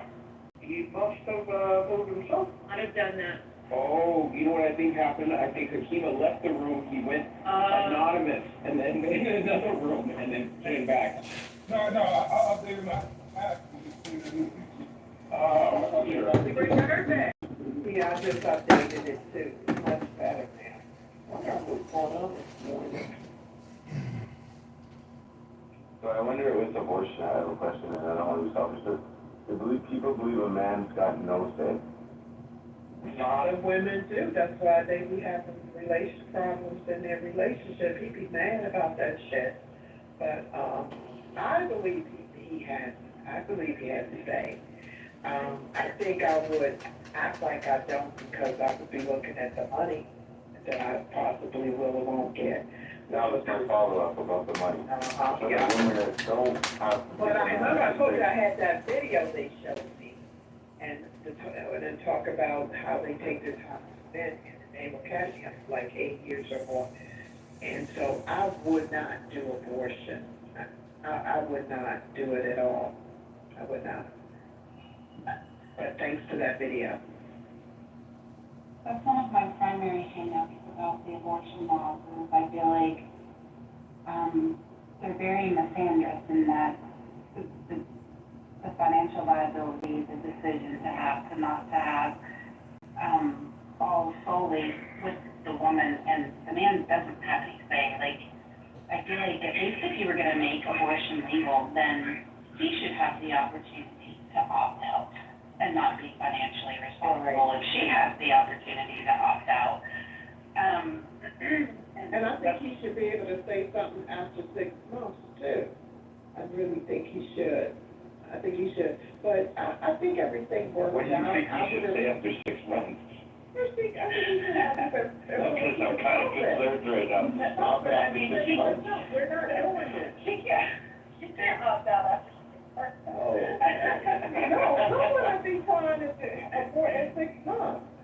And that's the month that I start talking because I think I can carry it to term. But I would just be 30 years coming out of the Marine Corps. But I would have been a doorknob because I was a little knucklehead. I probably still would have ended up pregnant with a kid, like that. But I think a man should have some say-so all the way. I understand it's not his body, but especially... He doesn't right now. Yeah, so he should have some type of legal to it. I think there needs to be, do they have, and forgive me if I'm out of date here, but do they have paternity tests at the birth? Yeah, but see, they're risky. They're risky. And they will let you do it if you're like my last child, I had him at 38. So they will let you do it for like Down syndrome. But, I just never liked needles. I've always been a terrible patient. They'll say, come back for your follow-up, cholesterol. Hold on. I got a PSA. Did you know that if you have sex standing up, you are slightly less likely to get pregnant? You're so stupid. I'm standing up. Another reason for the wall. Well, I'm just telling you. Is that why it's always on your head, Mocha? It says that fewer sperm will remain pooled near the cervix, which in theory, what was the odds?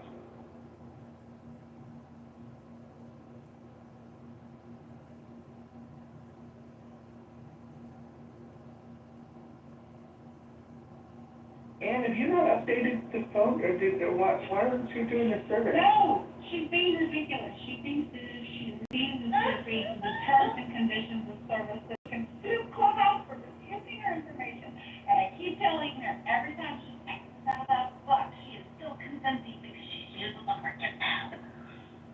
She might as well enjoy the perk. Yeah, using the app is consent. Yeah, have you guys, has anybody ever been to Chick-fil-A? Yeah, yeah. Have you actually looked at the sign at the drive-through window, what it says? What does it? It says, by you being in this line and ordering from Chick-fil-A, you automatically give consent to be in one of their promotion advertising videos and being recorded. Oh, that happens when you go to Monday Night Raw, too. Wow. I don't mind that much because I got like 14 million views on Google Maps. And I got like 500,000 when we went to North Carolina. And that happened in about a week and a half. I was like, that's almost the whole state. I was like, and I was on good behavior because I was like, who was paying me any attention? But I would go for that. I would go for that because I'm always rating places that I go to. Yeah, hold on. I want to talk to Ann real quick. Hold on. Ann, let's have a dialogue. So you believe that you're going to someday sue Clubhouse? Ann Hero? She must have slipped away. She should. All of these apps take your stuff and don't, give you any. She's not going to be able to sue. Sorry. Do you work for Clubhouse, Marcel? You sound like you're like an undercover agent for Clubhouse. Is that what you think? Yeah. It's common sense that you're using the app so that you are implicitly agreeing to the terms and conditions of service, whether you want to click the button or not.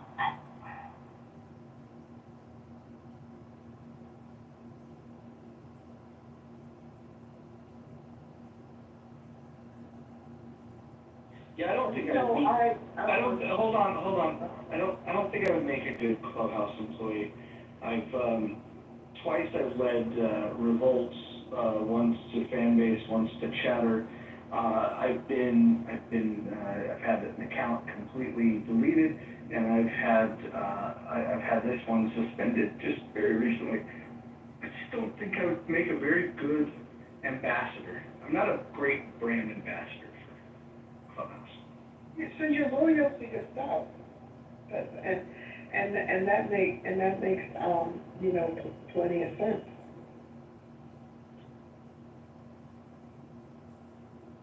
So they said Chatter was created by Nelson and Pena. They don't just say that; they know that. Wow. So he was with that. I forget what that guy was that he used to come online with. So he just really has been building himself up and growing, progressing like wildfire. That's good to hear. Would you say that with Isaac Hayes building Fanbase and Nelson Ortega building Chatter, would you say that those are slavers revolts? I would say that I stopped following people to like Fanbase and some other places because the people that you follow, they don't open up any rooms and you're trying to figure out the gadgets and stuff like that. Why did you go to Fanbase in the first place? Following somebody from Club. Who would you follow? I think it was Freddie or something. Freddie Roosevelt? Yeah, and his brother, Jimmy White, yeah.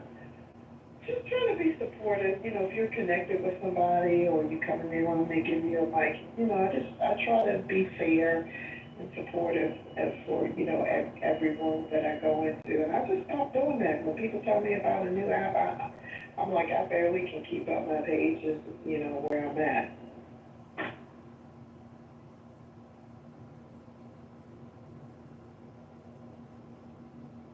Is Ann back? Is Ann with us? Dan?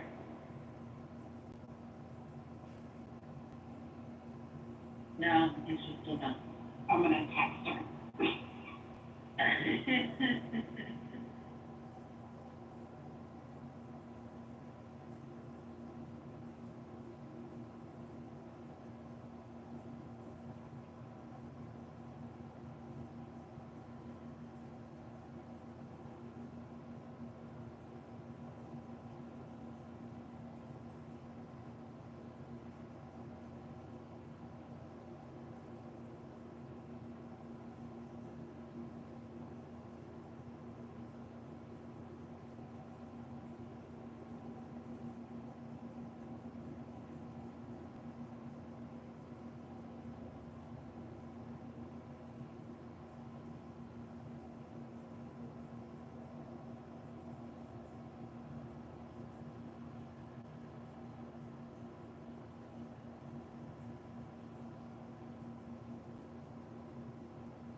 Kristen, you need to come up here because I'm not know you.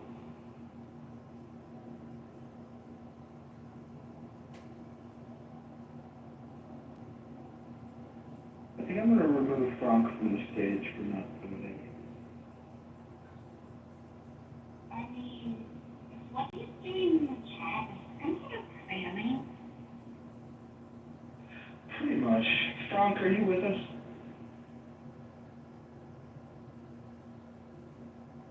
Frank, are you with us?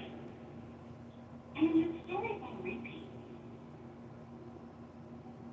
Frank, I want you to speak. Can you unmute yourself?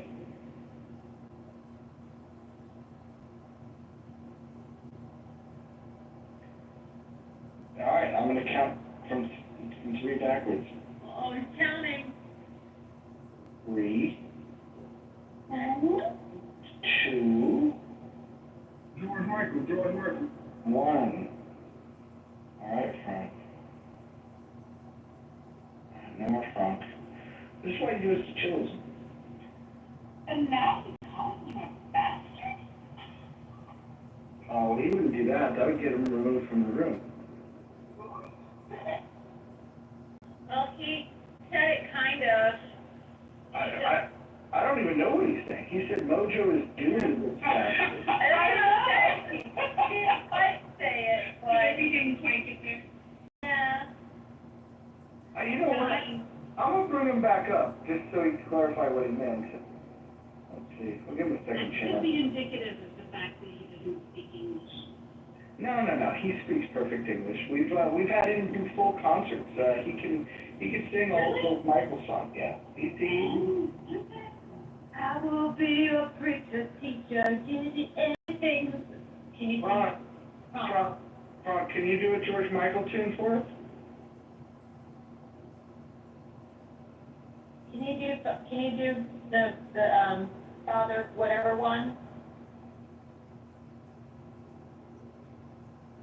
Ron, this is not gonna go well for you. It's your last chance. Do George Michael needs to stay. Should we give him a cookie?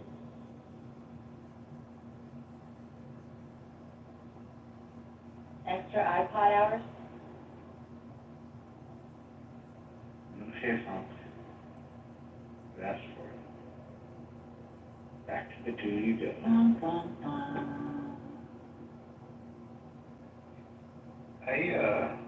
I want to take the moment, since we're not talking much in here, to give Connie some flowers.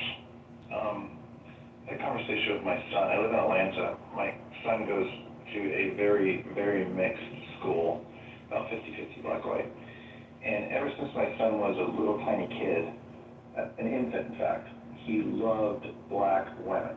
If a black woman in public approached him when he was an infant in the stroller, he just lit up like the sunshine. Like he just there was no question that he preferred black women. And as we get older, it hasn't changed. And he's 18 now, he just graduated high school. And we went to the most mixed school in Atlanta that's among the good suburbs. Most of them are, the high performing suburbs are almost always overwhelmingly white on purpose in order to try to maintain those standards. But I put him in a school called Sprayberry, which is a top 10 school in the state, but it's by far the most diverse school, and we did it on purpose. He has dated one black woman in high school that was a pretty cool person. But ultimately, he had a conversation with me recently, and I'm getting somewhere with this. And he said that, Dad, you know, it kind of sucks because my experience in high school of wanting to date black women is that he's a very quiet, soft-spoken, kind person, very, very, very easygoing, extremely easygoing. And he's intimidated and overwhelmed by black women. He told me that, you know, the ones I find attractive are overbearing and reactive and loud, and he said obnoxious, and it frustrates me because I want somebody that's calmer. I want somebody that, you know, that looks the way I want her to look, but I also want that calm energy. He had a conversation with me about this, and it was very recent. And I said, you know, you'll find her, just keep looking. And I'm sitting in this room, and I'm listening to Connie, and she's like smart and kind and soft-spoken and non-reactive and so engaging and so just easy to listen to. That, like, I mean, first of all, if you're 25 years younger, I totally want to get with my son. He's very good like it. But I'm also a former Marine, so you keep talking about the Marine Corps, and I'm not sure you ever made it in there, but I still respect the fact that you obviously sort of support and appreciate the Marine Corps. But I wanted to say that you are the absolute best example of a black woman that I would want my son to find, personality-wise and intelligence-wise, and just overall demeanor-wise. And I know you give me hope that there's somebody out there for him that will meet his expectations on an energy level, along with beautiful. You're obviously beautiful. And I don't know, it's just refreshing to have you here. I followed you. I want to see where you kind of hang out. I hang out on a lot of mixed spaces in here, and I hang out on a lot of primary black spaces in here. I don't talk much because I end up getting kicked off the stage just because I'm white when I start talking sometimes, and that sucks because I find the more reasonable room. They're very closed-minded women. It's tough, yeah, it's tough. Yeah, they kick anybody. I have people, I gave them a little snippet because they want you to prove stuff, you know, like one guy told me Clan Donna was black, and he said, he's like, get some proof. I'm like, dude, nobody's proving shit to you. One guy said, they're not your people because they're not doing anything for you unless you want to prove it. I'm like, nobody cares what what you think. And then, so I gave them a little snippet, and I showed them a little genealogy tree. And so, but they were, they were so freaking ignorant because they didn't. I said Lenape, people who sold New York City. And I said Mexico. And they were like freaking out, no way, there's no such thing. And I said, yeah, like that is one of the most original groups. And then, but what they do is if you talk about something with receipts, oh yeah, I'm related to that person too. But you're doing what my mother hated about her West Indian side. You're not being fair because you're sitting back and you're giving people the green bean, and you're censoring others when they talk. And then you're saying, well, okay, well, you might be Native American or we're Indian or like that. And they try to discredit you. And I'm like, these are signs of a pretender. But right now, I do have a white boyfriend. It doesn't surprise me because for the white guys that like black girls, most of the black women nowadays, it's a tough personality. You know what I mean? It's a tough personality. There's a lot of energy there, and I've been sitting in some rooms recently, actually, very recently. And you have to watch. You do have to watch the white privilege because it's like riding on an airplane. Now my dog is like riding on an alligator. but. It is, I love that. Or through the world, It is, and trying to like, on the airplane. and trying to support my son and remind him that, you know, not everybody's the same, right? Like, you're gonna find somebody that has a combination of what you're looking for, and you don't need to compromise and date a white girl. You don't have to do that. Don't bother, you know what I mean? It's not it, yeah. You know, my mom, she never had political conversation. She never told us we was better than anybody. You know, she said everybody's created and from, you know, before God, in the image of God. And she always said, you know, go after your heart. But she did say, now, if you're gonna deal with your dad's side, maybe that would be better for you to date, you know, a white guy. But she did say that. And then, you know, I had really nice hair. And she would just straighten it even more. And I felt so bad for her because I was like, she's in a world and she's just trying to be quiet and fit in. You know, and I was like, how you can't straight. And I felt so bad for her. There's a guy here named Sig. He's a military guy, really, really good human being, great father, really smart guy. But does he hate black women? What's that? What's that? He hates ghetto black women. He hates ghetto black women, and he comes on, he hosts rooms where he talks about, like, I want my black women to step up. Like, I love black women, but I love the good black women, and there's too many obnoxious black women. So he's been hosting a lot of rooms lately on this topic, basically. And I've been sitting through these rooms, and 99% of the time, black women come on and they lose their shit on him, and he's like, you're just proving my point, you know? And instead of like you'd be a perfect person if you can stumble into one's rooms and just be yourself, and he's gonna fall in love with you, and he's gonna give you all the props you deserve, because the reality is you're exactly what he's talking about is out there, and he just encourages people, like, he thinks it's easier to find a good woman if she's white. He's married to a white woman. But he's not anti-black woman. He's not. He's the opposite state of that. Yeah, and he's a good guy, but you would be an awesome, I mean, he would probably mod you, but you'd be an awesome person because you're not grandiose, you don't showcase, like, you're honest and authentic, and he is too, and I don't know, the whole thing, there's just a lot of overlap. It's just really refreshing to listen to you talk because I've been having all of these influences of that thought in my head between my son and safe rooms and this and that lately. And I'm like, oh, here's proof that, you know, that's wrong. Like, there's awesome examples out there. So anyway, that's your flowers. Thank you for being here, and I appreciate you. And you're welcome. You're welcome. I met you, you know how to finesse people. You're a good moderator because, you know, you have me talking about things that I usually just don't talk about. I don't say it. But I've always been frank. So I think, like, if a person asks, you know, I'll answer. But I do ad-lib a little more with you. Tell me about 257. If you remember, Mojo's been trolling you a little bit in a fun way, though, not a mean way. And you are unbreakable. You've been commenting the chat a little bit. It's just funny because that adds more credence to your incredible authenticity. But I think it's funny that you can break Mojo's efforts to be a sarcastic asshole, and you can totally break him. Are you single, Mike? I've been married 27 years. Okay, never mind. I just thought it would be really cute if maybe you and Connie just, you know, same number. Oh, dude, I would totally if I was single. But I didn't want to go there. I don't want to be creepy. I'd rather hook up with my son, but he's too young. All that's but it's been really sweet.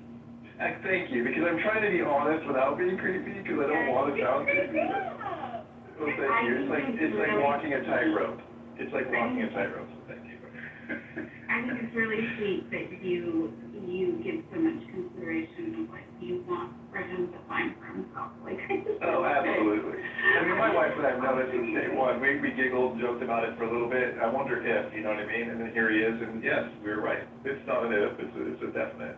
We couldn't be happier for. We just wanted to be happy. Hold on. So how did you know? Like, was he drinking like purple Kool-Aid when he was a kid? Yes, I should ask. Listen, imagine he's in a stroller and white women, everybody comes up because my wife's Asian, I have twins, boy, girl, and so we have them in a double stroller. So we got a lot of attention, right? White, tall, 6'3" white guy with a little short, beautiful Asian woman and this mixed twins. So we got a lot of attention.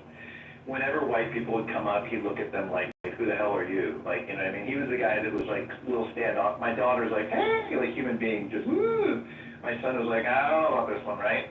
But then a black woman would come up, because we're in Atlanta, and that happened quite a bit as well. He'd be like, oh my God, look at them. And he would just light up. I mean, practically like stick his arms out and want to just give her a big hug every time. This was when he was like an infant. And it went up to like the age of 3, age of 5, all the same thing. Same thing. We just knew it. It was crazy. And then the first girl he dated in high school was black. And it's like, oh, there you go. You know what I mean? It's just, I don't know. Like, it's just funny. It's funny how, like, we didn't put that in him. He just, like, it's in him. Like, God put it in him. I just think it's cute. And I support it. And thankfully he's not gay, because that I would have struggled with more, to be honest with you. This I don't struggle with. But is it me, or has everyone noticed that little white baby boys are just adorable and attracted to whatever floats their boat? Because whenever I go past a little white baby boy, you know, he sparks up. You know, like that, and I said to myself, That's cute. yeah, and I said to myself, well, he's innocent now. I said, but wait till the world poisons him. We'll see if he can stand the test. Well, yeah, and that's a good point. And to be honest with you, you know, nobody in this house has ever poisoned my son, and I've gone on my way actually to make sure he was in mixed environments as much as possible. And to be honest, what he feels about when he was talking about black women, it's just factual. Like, it's just, he's just overwhelmed by it, and it's a real thing, and I don't want to tell him, like, oh, what you're saying is crazy. That's not true. All people are, you know, equal. Like, the reality is that I mean, I don't even know how to phrase it, you know, there is that stereotypical vision of a black woman being loud and obnoxious, but his experience in high school is that it was pretty incredible, pretty consistent. I mean, it's pretty obnoxious for him. And even his girlfriend, you know, she's sweet and all, but she was overly dramatic. And when she hung out with her black friend, she came back acting a slightly different person than when she hung out with my son for long periods of time without joining her black friends on the side. It would change. It would like code switch, even with her. And I think he just wants a genuine. Can you give me an example? Like, give me a quote. I'll give you an example. No, I'm asking Mike. I'm asking Mike. What do you mean? What do you mean, Mojo? You said that the code switching. Give me an example. Like, do the impersonation of the code switching. No, it's not a code switch like that. That's necessarily. You say cosplay. Yeah. You don't want to hear this. Around it's kind of like, hi, Mr. Mike, how are you? And then it's kind of like. I'll give you one example. So we got a new dog. Our dog passed away. We've got a new one, and they're golden doodles. Both of them were. The other one was more golden retriever, less poodle. This one is like way more poodle, less golden retriever. So this one has really curly hair, soft and really curly. And so my son at one point was like was petting the dog and was like, oh my God, this one's crazy. Our new dog has hair like you. And she laughed about it around us. But then she went back and she told that story to her friends in high school, her black friends. And they convinced her that that was completely inappropriate and that he's racist for saying it. And then she came back and started being an asshole about what he said. And he's like, I didn't mean it like that. I mean, I love you. I care about you. Like, we've been together well over a year at this point. And she just couldn't, in the end of things, she couldn't get over it. That was one of the things she couldn't get over. She switched. And eventually, by the time they broke up, she was, like, convinced herself that what he said was completely racist and inappropriate. And he's just like, I don't need this drama. Like, for one reason they broke up, he's like, you're just so overly dramatic about things, and just stop.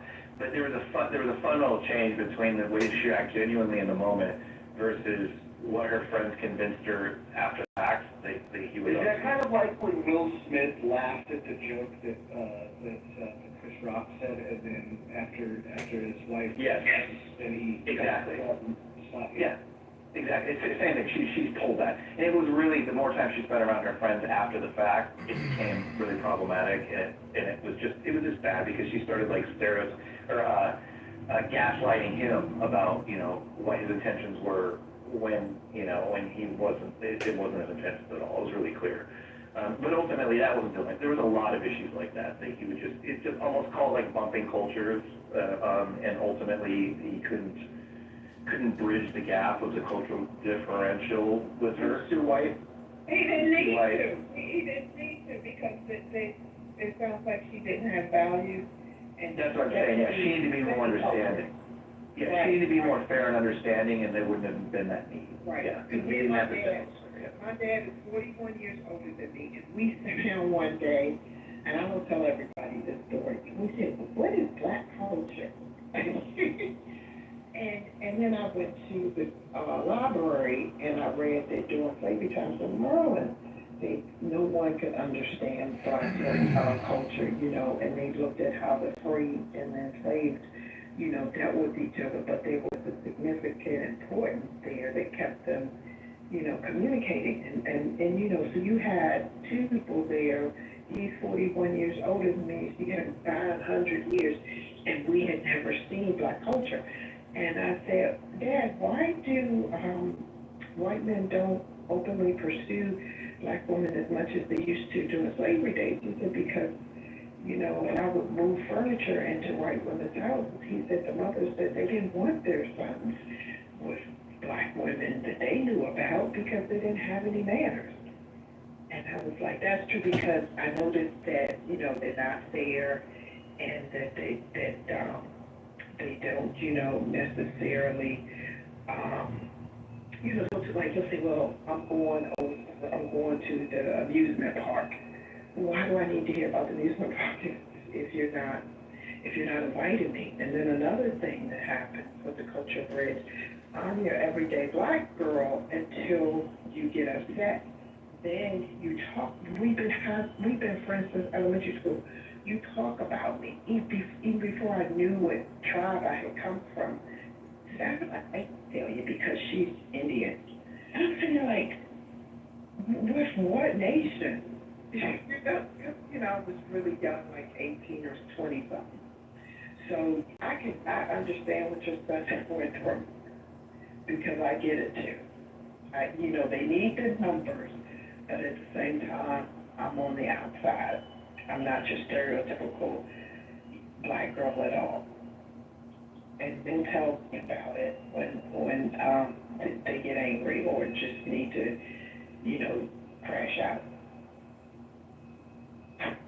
Yeah, I know. I did a photo essay of for African American Month many years ago, and I had some people that I photographed portraits, and we had some interviews going on, and some of the conversation got into was code switching.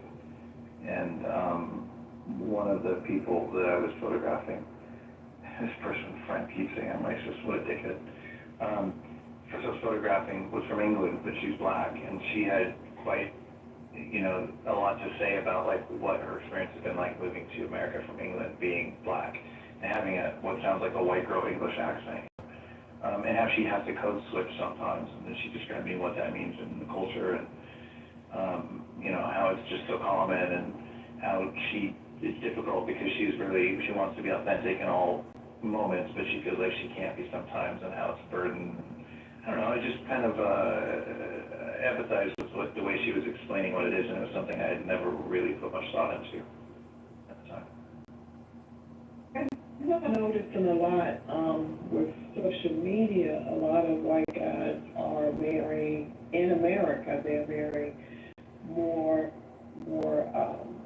foreign women that when they get here, because they have to use the tax money, black foreign women, but they don't go by black in the Caribbean or any of the African nation states like that. And then sometimes I just be looking, I'm like, aren't you tired of that weave? I just be like, I see that they see something on the inside, and it's not about prettiness or neatness, like that. So that's that's really interesting as well. Yeah, thanks for Abram, thanks for allowing us to have this conversation, I appreciate it. Go back to, Mojo trolling, what's his name, who's the last guy?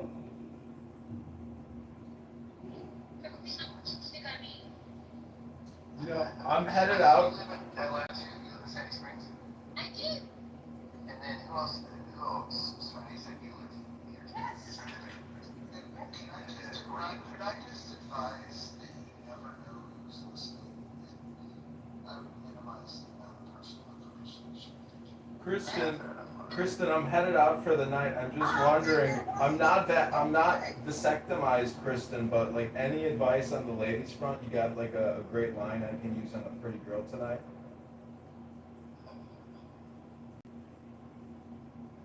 Just maybe, should I just be like, by the FYI, I'm not vasectomized? Maybe that'll be my pickup line.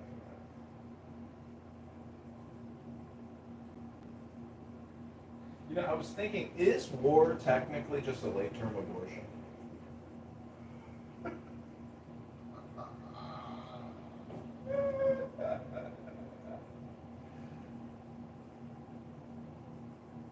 Where's Ann? Where's Ann here? Oh, nurse. Oh, there she is. Oh, she's back.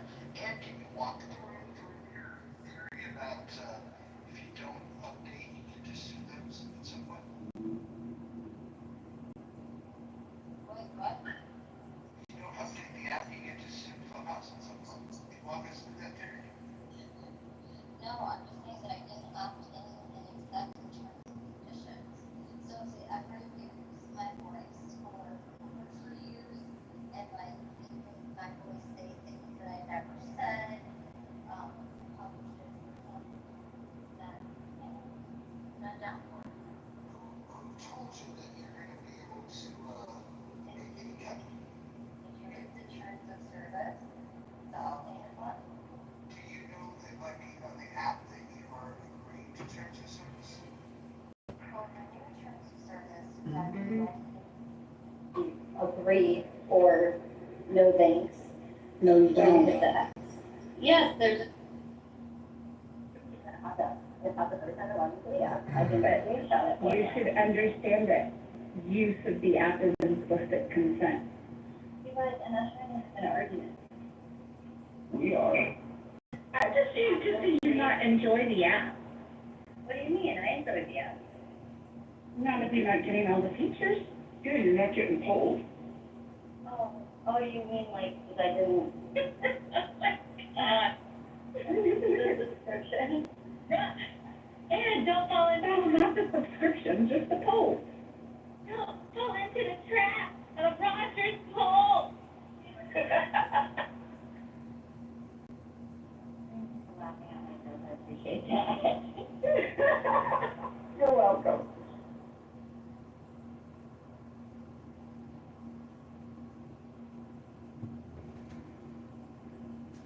Is the vaccine, the COVID-19 vaccines, are those technically just early-term abortions as opposed to late-term abortions?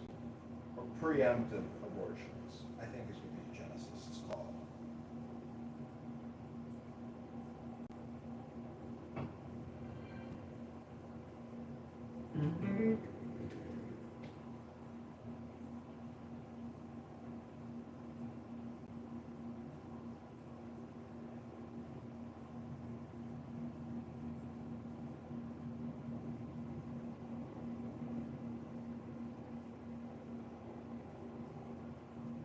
I think this room's getting sleepy. But it didn't satisfy me. And that was so cute, and you had fun even. It is, the energy in here is really calm. Very, Mike, what Asian is your wife? she's an American-born Chinese, full Chinese woman. Oh, okay. Who I met in Indiana, and I've been told by Asian guys every time I mention that, like, you got an ABC, that's like finding a unicorn, man. Well, you know, I've noticed that, this generation here that's in their 20s, 30s, they're not that attractive. Because when I was growing up, they had the most, every Asian woman I would come across when I was growing up looked like they were ready for the Miss USA pageant or something. So I just noticed. Well, they turn into little short, stereotypical old Asian women, like overnight. Like they go, like they stay the same, and then like you wake up one morning and you're like, holy shit, and she looks like something in a Disney movie, you know what I mean? She looks like her mother. Looks like her mother, but she turns into it, not like white people where it takes time. It kind of just happens overnight, so she looks like she's 20 until she's like 60, and then she looks like she's 60 that day, yeah. So she's not, they're not the black don't crack type. Well, they are until they're like in the 60s. Right. You'll see a 58. Really old. Oh, but you'll see like a 58-year-old like Filipino or Chinese, and you'll be like, how old are you, 30? And she's like, I'm 58, I'm drinking. You're like, wait, Right. what? But they, I mean, my wife is absolutely fucking beautiful, and she still is, probably prettier than she was when she was 20. Well, you know, She's an exception. in the synagogue, that's who if they're not bringing another woman that looks like them, they usually bring an Asian girl. To the synagogue. I got myself a Filipino. Yeah, my son is half Filipino. Filipinos are pretty because they look like they're half white, half Asian by default. Yeah, this is like a Spanish with them. Yeah, a little bit like that, yeah. I think the prettiest Asians are Koreans, to be honest with you. I think they're the prettiest Asians. I like the round face. Oh, You don't like it, or you do? I don't. I like a square jaw, like a very chiseled square jaw on a woman for some reason, and Koreans have a lot of that going on. Japanese have more of a pointy jaw, but Koreans have square jaws. So that round face thing you're identifying, for me, is probably a good thing if it's not cherubic round, but it's like chiseled round. They're just sort of the least well-behaved Which ones? Koreans. Oh, are they? I've never really been around many Koreans before. Well, were you trying to say they're prejudiced? It's just such an extreme, tough culture. The more you get exposed to it, the more you're like, whoa. They're not as subservient as like Oh, no. Well, I wouldn't call any Asian subservient. I would say they're not alike. Asian women are subservient in public, just not in private. I don't think that's a sensible way to interpret their behavior. They're courteous. But that's like a complex thing, but like there's this idea in Japanese society that the courtesy you display in public in accord with your role is also protection for you, right? You do what is according to your role, and then you're in the right, and you don't have to do anything outside of that. The other party can't have expectations for you outside of that. So you just make sure you do what you're supposed to do. And in Japan, they have a very polite society, and that politeness is not subservience, it's just your duty in a certain context. Yeah, politeness. So you owe the society, not that particular person. That politeness is a public thing, because Yes, they are freaky as fuck in private. It totally changes. I lived there for 2 years. It's totally different. Like it wasn't Japanese, like after the fact, but like in public, it's a whole different thing.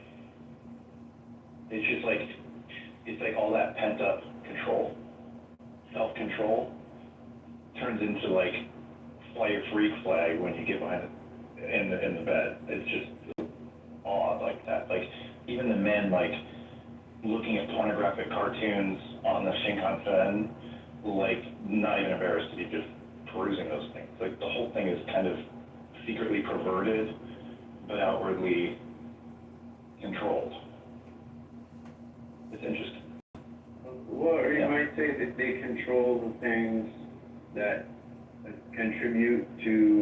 they control the things that need to be controlled, you know, their society is polite, things go smoothly, you know, and the things that don't need to be controlled are not society's business. so they don't control that shit.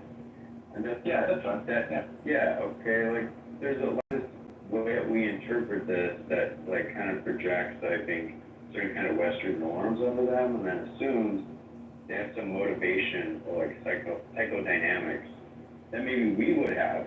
Maybe these would be, like, you know, this is like we're repressing outwardly, so we express inwardly or something. But I don't think you have to interpret what's going on in that way. It is organized differently. You know, here I'm allowed, and here I gotta do this other thing, but that's public life and private life. Every society has that. I appreciate that, Jason. That's a very fair way to describe it. I mean, yeah, it's a much more civil, nuanced way to describe it, probably much more accurate. Who changed the title to my wife's addiction? That's hilarious. I did not do that. I did. That's pretty funny. I believe it.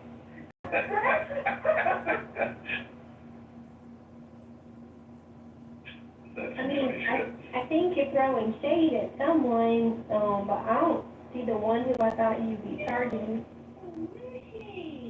No, it's no shade. It's like an inside joke, not shade.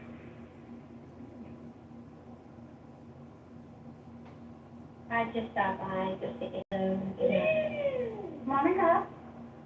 Oh, you did those in the call. They did, but I'm doing a massive rethinking of my stance on abortion. based on what? Well, based on the fact that, like, anytime we've had these conversations, when you really talk to people, I feel like the majority of the population kind of sits in that similar place of feeling like nobody wants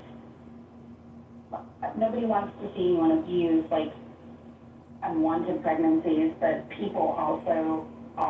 most people feel very compelled in situations like rape and incest, or when the mother's life is in danger, that, you know, it shouldn't be, doctors and physicians and patients shouldn't have to worry about legal hoops, from the perspective of worrying about being, you know, hindered or prosecuted by the law. And you know, I've grappled with this for a long time because I do consider myself very, very pro-life, but I wrestle a lot with the fact that there are very real-world complexities to that position, and I just don't think that we can legislate for them. So I don't think that we should legislate abortion at all. I think we should go back to making abortion a medical decision that only a doctor and her medical team and a patient, a doctor can make the decision on what's in the best interest for everybody. You know, I mean, the thing of it is, doctors, they already have a Hippocratic code, and there's certainly things that we could do with regards to medical ethics to make sure that, you know, it's not abused and overused. We already know that the stats for those very real situations are pretty minimal. Obviously, we should naturally see a reduction in the number of abortions that are going. And like I said, I mean, I don't know, the doctors have review boards and panels for everything. Like, they have to be accountable for all kinds of stuff anyway. So I just don't see why they couldn't work that into the medical establishment. And I feel like that would probably appease most people on the abortion issue. Okay. Thanks for working it out, Right, and this is going to be my answer, and then we can turn the mic over to other people who want to participate. But the poll had, it said, what is elective abortion? My answer would definitely be, it's baby murder, definitely. And then, I don't know of any conservative who enjoys the idea of forcing women to carry an unwanted pregnancy to term. And sometimes the fetus is still malformed, or or the mother's life truly is at risk, ectopic pregnancy, that's not a viable pregnancy, an abortion or DNC would be needed because that baby's not going to survive, and it's a health risk to the mother. These are all viable considerations. So it does make answering the poll harder. Optimally, what I would like, there would be no laws on the books about abortion at all, and that women would be told about the sanctity of life, and they would choose life or abstinence or parenthood or adoption. Those are the choices, I think, for instead of elective abortion. But then also, I'm not interested in anyone's vagina or their womb. So I see where you're coming from. I see the dilemma. Like, black genocide is not a bad answer to this when you look at the proportion of abortions that happen to black women. And then also political football. Mike is not wrong. It costs up, and the people on the left say you don't care about children because you don't adopt children who are in foster care. You just care about forcing women to have unwanted babies, and then once they're born, you don't care about them. And then what about forcing women who are raped or to have incest? You're gonna make them, and then the people on the right are like, we've conditioned women to think that parenthood and motherhood are not valuable. And a woman having 4 or 5 or 6 abortions, that's a lot. You know, so anyway, I'll let someone else answer too. Thanks for asking. Yeah, like I said, I'm still working out the nuances, but I just, we cannot legislate for every situation. And when I hear about mothers with babies who are dead in her womb and doctors refusing to give her service because they're worried about the legal ramifications of performing a necessary surgery and her fertility is at risk, like, that's not okay. And well, that's medical malpractice, though. That's the doctors and the hospitals that's not the law. That's them misinterpreting the law, and they should be sued. And they have been sued. I think that's fair given some of the laws that are on the books. I think that they're very hesitant to do what they feel they need to do because they're afraid of the repercussions unfairly coming on them later. Like, there's a structure that's set up that scares the shit out of them because none of them want to go to prison for doing the right thing. And it's done away on purpose in a lot of cases by the states, from the states. Well, Absolutely. I wouldn't say, horrible. well, even if it's not done on purpose, the way the law is administered makes it clear that they can't do this. The way it's administered right now, like in Texas, okay, where even if we set it like malintent or whatever, these are old laws that were never put into practice. They were never intended to be put into practice. When they were drafted, they knew they wouldn't go into practice. And then we're picking them up, I don't know, 50 years later, after and it's like, oh, they actually don't work very well. And we aren't redrafting. Are we talking about redistricting? No, we aren't.